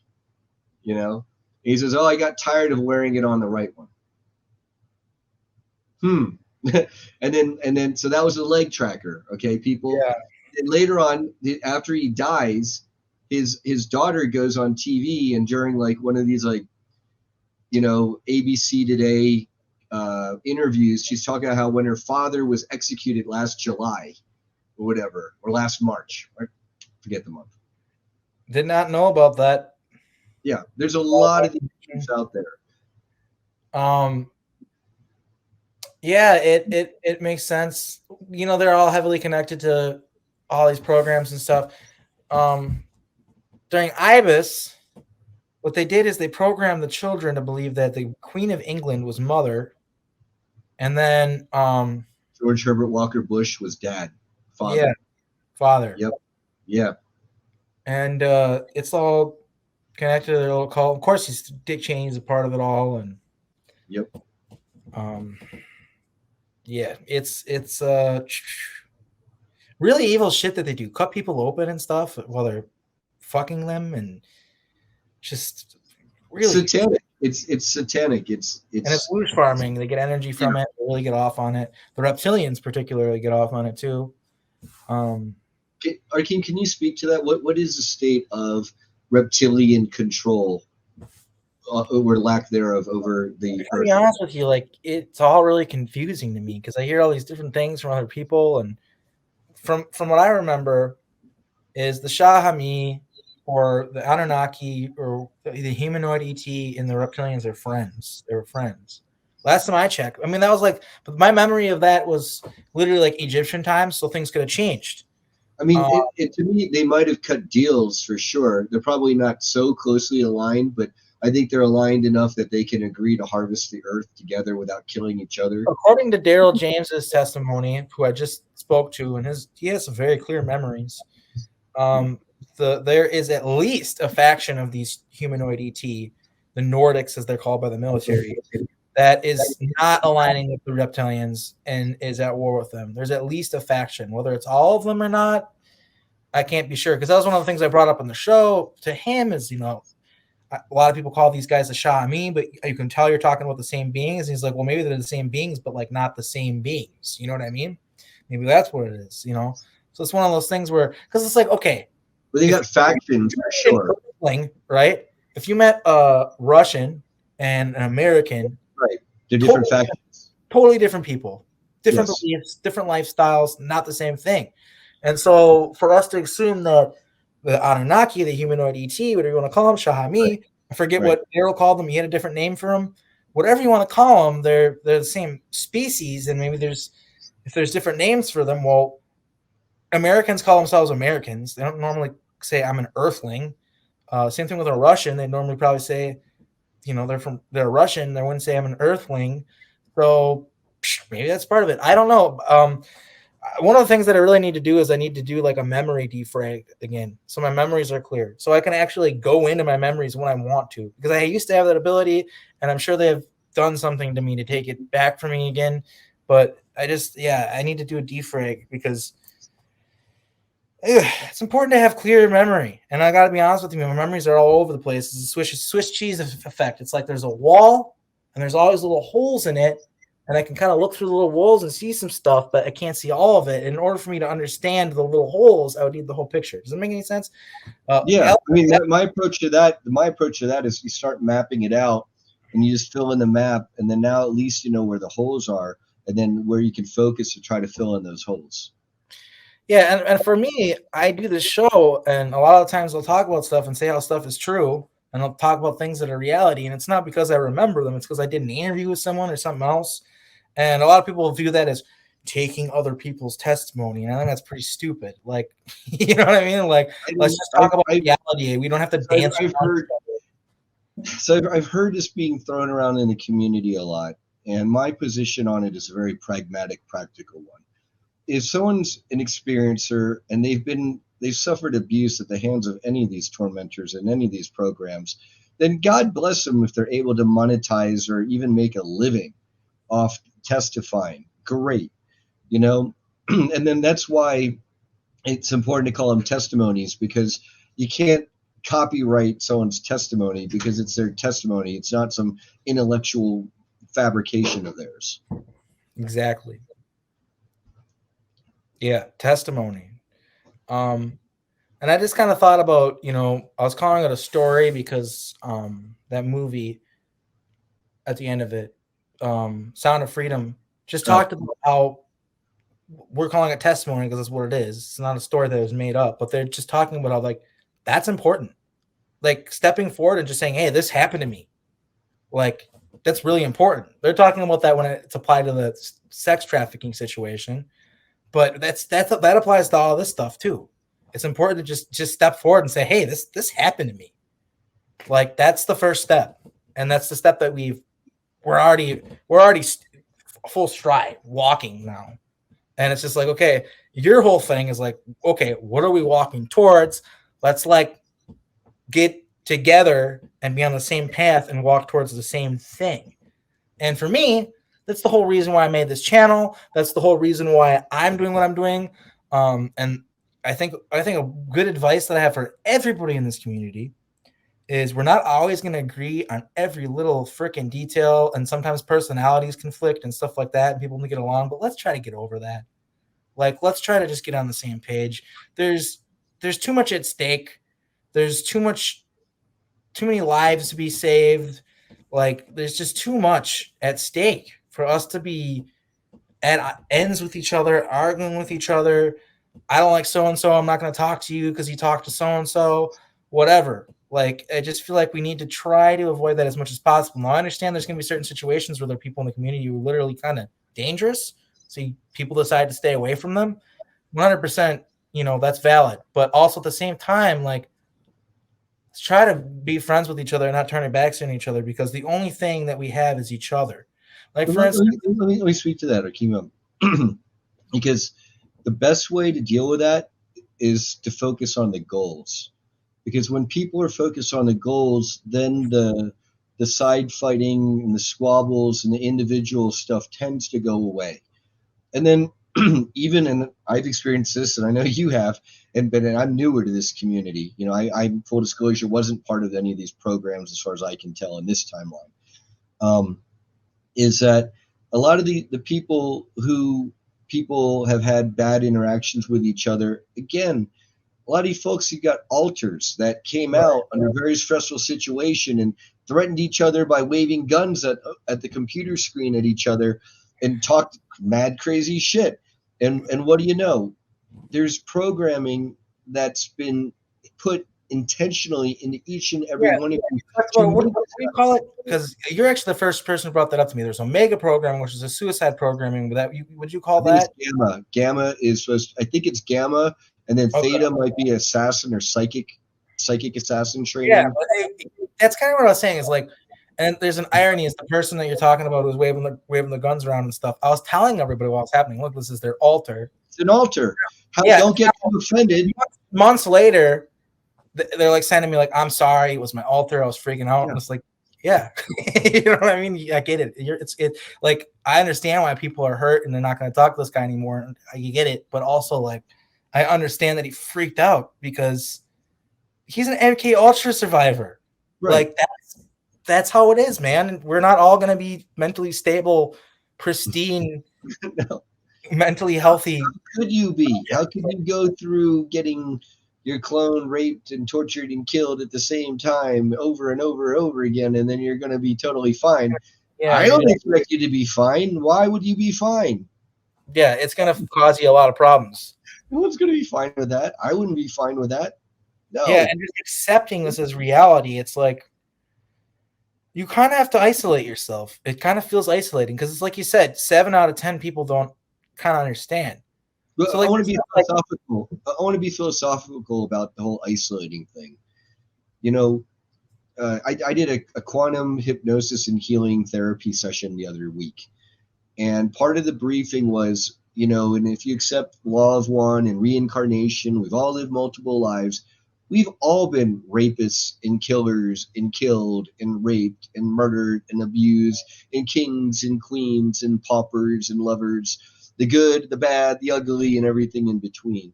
So from a philosophical perspective, whether or not any of this stuff happened to me in this life, in a program, or to me when I lived in the Middle Ages in 1500s Italy, doesn't really matter. What matters is where we are now, the condition of the need to liberate humanity, that goal. And then with that in mind comes a lot of healing if we can focus on the goal. Perfect. I love that. Yeah. It's all about getting everybody on the same page. And what do you think is the best method for, you talk about these roles, everybody has different roles and stuff. How do we get everybody on the same page with that? Who has what roles? So what I would do is I would take everyone who wants to get involved and look at our strengths, our weaknesses, opportunities, and threats. So, for example, if you're good at music, I would start singing and playing about this. Britney Spears, we were talking about her earlier, hate her music, but I'm a big fan of the Free Britney movement. She did a music video literally of her breaking into a cloning center, okay, and destroying all the clones to free herself from being a sex toy. Okay, that's a good start with Disclosure. Personally, for me, I'd love to see a full length science reality movie based on Montauk Project and CERN and all of this and the movement based on reality that we're talking about, kind of like the real life Stranger Things without the whitewashing. As a full length movie, that's what I would like to see for starters. I'm sure people would love that. That would be weird to me, but I understand. I'm not saying it's a bad thing. I'd probably watch it. It'd probably people it'd feel needed to weird. wrap their heads around it. It's so hard. It's like you got to watch the movie Back to the Future 5 times to wrap your head around the concept of Back to the Future. Now let's start with real life 20 and back programs, multiple, and secret space programs thrown in. That's like a whole nother level for people to even wrap their hands around. And with the Montauk Project, with Project Phoenix, okay, she made a movie about that. Man, the stuff he did and the things that happened, like those the stories of like the Spaniards coming over and just killing everyone. Conquistadors. Yeah, Montauk was a part of that. There were portals. There were super soldiers involved. Every man, woman, and child, babies even, had to kill them all. That was the MO. Come back to base covered in blood. Like, it's just so dark. I don't even know how they could make a movie about it, but they can try. You could. I mean, you definitely can, and then that I think would be a big step. So if you're a writer, write. If you're a musician, sing and perform. If you're a movie maker, do that. If you're on the inside, leak all the data as you can in the most coherent way you can to as many people as you can. If you're an outsider and you don't want to be more than a fanboy or fangirl, donate to the cause. Subscribe to these folks. Get on their Patreon and send them super chats and whatnot. All of this will coalesce into a movement, and that's for starters. And then off of that, there'll be people who then get more involved politically, and there are going to be people who are taking their conferences and then linking up with the Paris Hiltons and the Britney Spearses of the world who have higher profiles. And from that, we'll have a much more coherent movement, and we'll be at a different stage. Britney is not free, though. I want to point that out. She's not free. She's not free. She ain't free. She's not free. No. The people that think that she is, she's not. Those videos that she's in CGI backgrounds, it's arguably an AI. It might not even actually be her, and it's been caught. You can look it up on TikTok. It's the perfect place to look it up. She's also doing TikToks of her dissociating into like her 7-year-old persona, drawing lipstick all over her face and babbling, like that looks like an MK Ultra dissociated victim. Yeah, it's sad for me, man, because like I remember she would read stories to me or like make up stories about like kings and queens and castles, and kind of like I was this 8-year-old boy, she's a 15-year-old girl, and she kind of would babysit me. These guys would go out, they'd leave the studio and go drink at the bar or whatever, they'd leave for a while and they'd just leave me with her. Are these like Khazarian mafia like execs? It's Swedish. It's the Ordo Templum Nephilim, and that's just one of many of these satanic organizations. Some of them are actually vying against each other. Some of them might not be the same organization. Like they have factions and infighting for power. Yeah. Ordo Templum Nephilim is just one of them. But it's a Swedish royalty, the Swedish, because this is Sweden, Stockholm, Sweden, all of this. Right, and they've been implicated by David Robert Steele, God bless his soul, who was assassinated in the hospital 2 years back, I think it was, at the World Tribunal thing for justice, and they've been implicated in human hunting parties. Yeah, that's real. I've been the huntee. That's real. As a clone. And they hunt you down, they kill you, and then you wake up somewhere, memory wiped, none the better for it. Well, yeah, or I would just wake up I just kept on waking up at this clone center. In the center, okay. And like, yeah, and they take me, It was all white, everything really white, everything really sterile, hospital like. And that guy would pick me up. Like I said, he'd bring me to either the studio, or sometimes it'd be these parties, or sometimes they'd bring me to the studio and the party would be after. But normally they would make a song and they would ritualistically kill me, just rape me and kill me during the song. And Chiron, okay, this is the ancient god that wanted death, longed for death, but could not have it because they were immortal. That's what they named their studio after. Like, I'm telling the truth, people. These people are sick. It's Like, satanic symbolism. It's dark. yeah, like they literally are putting it right in the open what they're doing there. Like, I couldn't die. Like, none of us could. Britney couldn't. All those boy band guys couldn't. Like, it's fucked up, dude. Like, and look at, and now that they've really taken over the rap scene, and they call it, they've called it in their business, getting the gravy or whatever, making the gravy, and yeah, that has there used to be high vibration rap music, and when it first started, it was like a cultural phenomenon where it was about like struggles in the hood and stuff like that, and they talked about some pretty hardcore shit, but that got hijacked by these Satanists. And some of these rappers like Biggie and stuff like that, they were Satanists. I love Tupac, but I kind of think he was one. I think he was he was used for sure, and that was a super soldier. I believe that I interacted with him in the programs because I have this weird kind of like an emotional connection with his music. Maybe I worked on some of it. I don't know what it is, but I have a connection to him somehow. And it's sad because I can tell that even if he did join their bullshit, there's a goodness inside of him that they probably stole from him or something. I don't know.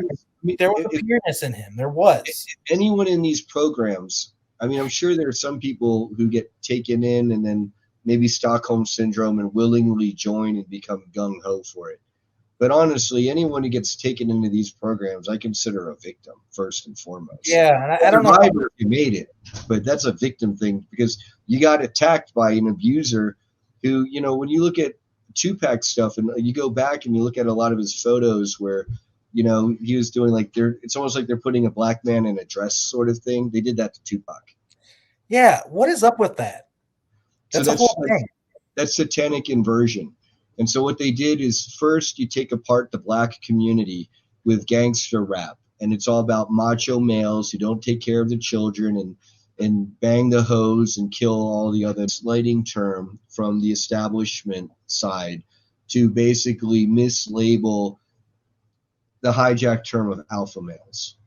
Because if you can say by definition strong men who protect their women and their children and provide and build society, if they are by definition toxic or bad, then you've redefined it. And from there, once you get rid of strong males, what do you have left? Call them beta males, call them non-alpha males, weak males. Well, it's one of those things where I don't want to get it caught up in nomenclature, and I hate it when people do that. But I just don't like the term alpha male because, like, there's a study that they did with wolves in captivity, and they tried to make it seem like an alpha male is a certain thing that it's not. So I guess, and I'm not going to get caught up in nomenclature because I agree with you, but like, yeah, I just want to say like, we're not identifying with the idea that it's one man and they have to compete with it. It's no. It's the nurturing thing, and it's just been misunderstood, and that's what you're saying. It's not masculinity is not toxic. Period. No. It's not.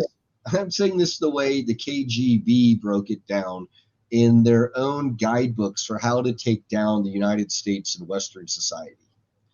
And they themselves use the terms, as far as I understand, alpha male, in terms of a males who will stand up and defend their families. Politicians are all on board with it. It's like, I just kind of had someone comment. I maybe should interview them because I don't really know who they are, but they comment on one of my posts and they're just talking about they live in Washington, they have their family kind of has connections to it and stuff. I'm like, look, man, the Republicans and the Democrats and stuff, a lot of them are part of the same cabal club. They go for drinks together. They act like they're enemies, but they're really friends.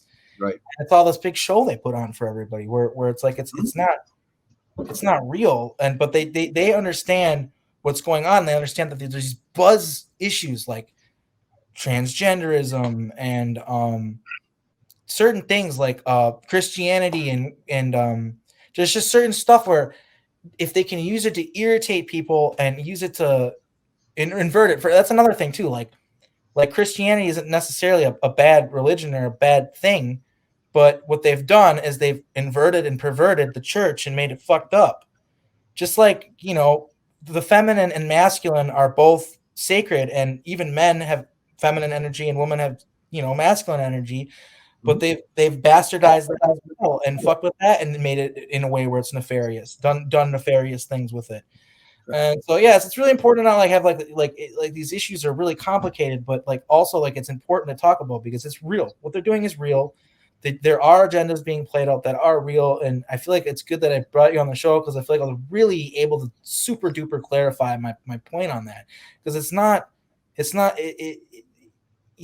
just don't think that we should hate people. And like I said, with Masons, with the people who are cringe, like they're not actually Satanists, but like they go to metal concerts and they put up the horns and stuff. But like you need to understand that these people, like they're not part of the darkness. They don't realize what's going on. They're not part of it.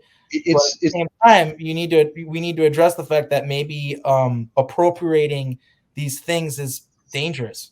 Like, that's the thing. We have to clarify the terminology, because the other side all the time is exactly appropriating the terminology. But and what it really comes down to is, once we've properly defined things for who and what they are, why they're there, the agendas and people behind them, then we're able to clarify, and speak with political sophistication, so that we don't have to get tied up in squabbling over, support or be anti or pro transgender or not. It's, you understand that transgenderism or no transgenderism, the other side is going to use transgenderism to push their own pedophile agenda. Okay, yeah. and if you're Like the church to do the same thing. The church is all about Jesus, and Jesus is definitely the opposite of that energy and the opposite of that darkness. But the church has been used as an instrument for pedophilia. Period. And does that mean that if you're Christian that you are a pedophile? No, but it's been used as an instrument, as a Trojan horse. I want to speak to that as well, as as a baby Christian. When we talk about the church, there's churches and then there's churches, and I'll call it out. The Roman Catholic Church under the Vatican, that's in the Bible is a whore of Babylon. That's like the wolf in sheep's clothing, people. You don't build Christian churches on top of people's dead bodies and necrophilia. In order to be a satanic priest, and there's this guy, oh God, I can't remember his name. He's the insider that came out and said it. Was his Father Vigano? I can't remember it's not him, but what he says, in order to be a satanic priest, and I believe this is true, you have to be a Christian priest or a Catholic, and you have to invert and subvert the word of God, is the way they look at it. Yeah. And compromise the church. So yeah, they these people know they're masters of manipulating things. They're masters of taking things that on the outside, how could that be bad? Jesus, his message is great, right? How could that be bad? How could you pervert that? But they have. They're masters. Oh, yeah. You can pervert anything. They can pervert anything. But their weakness is, after they've perverted so much, we don't know which way is up. As the truth comes out, bless you, and people get an orientation of what's good from evil and evil from good, and we can tell the difference. Then as things get clear, they become more exposed, because there's dirty little networks behind the scenes that they thought made them so powerful also compromise them. Because now one person squeaks. That's why they're so harsh on all their own whistleblowers. Okay, they can all go down.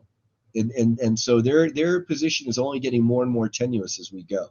They're only getting more desperate, no matter what it looks like. Yeah, that's true. And it's reaching a precipice. It's reaching a point where we are seeing things happening, and we have to be hopeful, like I said. And I appreciate you coming aboard the show and kind of bringing forth, I don't know, just like it's important to have these kind of like tough conversations about like certain subjects that necessarily aren't easy to talk about. that, I mean, SSP is hard enough to talk about, right? Like secret space programs, but also like talking about the transgender issues, talking about the issues with the churches, talking about things that it's touchy, because there's a lot of people in the disclosure movement who are Christian.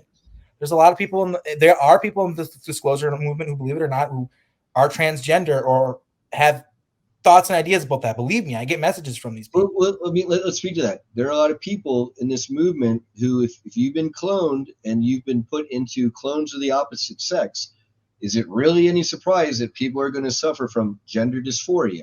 Yeah, No, it's not at all.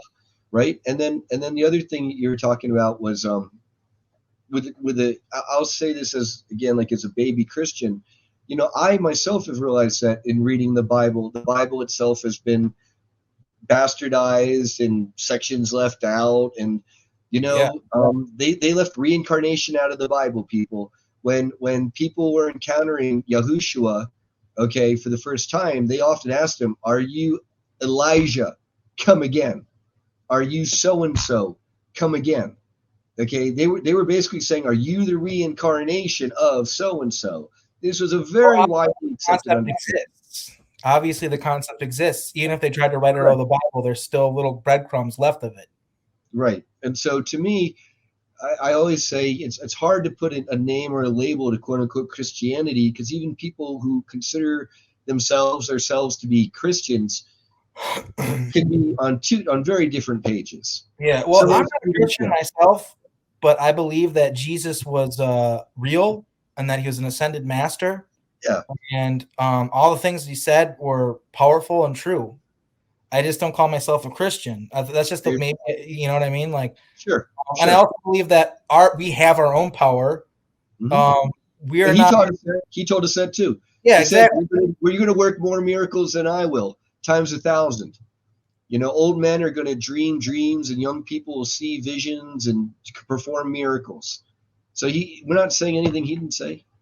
Exactly, and that's, I think, the part of the inversion, the part of the perversion of the message, making it something that it's not, which is so common, and people need to realize that. Even, you know, we need to look at the true enemies, and the true enemies are these secret society organizations. They do exist. They're not. There's, what was it? The Italian one. Committee of 300, Knights of Malta. There's the one where it was Deuce. Knights of Columbus. I need to like always have a notebook next to me full of this information, but there's so much of it. How would I even organize it? We're gonna be doing a actual cat knows a lot of information. It has books on it and everything, and it's this Italian Freemason sect that took over their government and made a deep state, literally. Oh, that might be the P3 Freemasons. Is that the P3 Freemasons? Yes. Yep. Yeah. And so the idea that this stuff doesn't happen, that's not real, that's false, man. It's already they got busted and got kicked out of a country. They got kicked out of Italy. So, and also that can happen again here, hopefully, right? So, it's happening. It is happening. In my opinion, the fact that we're able to, on Suckbook, for example, I myself on my own feed have been putting out the information I'm getting off Telegram and less censored platforms about excess mortality and myocarditis and pericarditis and all that. And at least on the Suckbook platform, I'm not nearly as censored, and I'm not getting the little fact check labels that I was getting a year ago that led to my Facebook original account being shut down. I think what they realize is like Facebook is shrinking, so they can't be all high and mighty and pick and choose who they allow to use the app now if they want to survive. I think that I like to think there's someone behind the scenes that might be starting to say, okay, we're recognizing your censorship as a war crime, and you guys are going to be held liable. And just so you know, we're going to come around to you. And so with that in mind, you all might want to step back to censorship. That's the intuitive sense that I get, but that's just me. Yeah, we'll see. There's definitely got to be people behind the scenes doing certain things. But I want to thank you for coming on the show. Thank you, Arkin. Yeah, and hopefully we can get this movement off the ground. I do believe that you are an important part of the movement. I kind of thought that is a little introduction for you maybe to people, because you're friends with a lot of us now and we all kind of know who you are. So I feel like you kind of deserved a video where you could kind of talk like everybody else. So Appreciate that. Thank you. yeah, but yeah, we'll talk again soon. We'll keep in touch, and just this is Disclosure Now. We are the Disclosure. Thank you for watching, everybody, and have a good day. And to end with a revolutionary call, hey, if you're a filmmaker, a writer, a producer, an artist, a whistleblower, my email is brian_sang@yahoo.com. And, please answer the call with Arkeem and I and so many others. Thank you. Thank you. Much love. Thank you.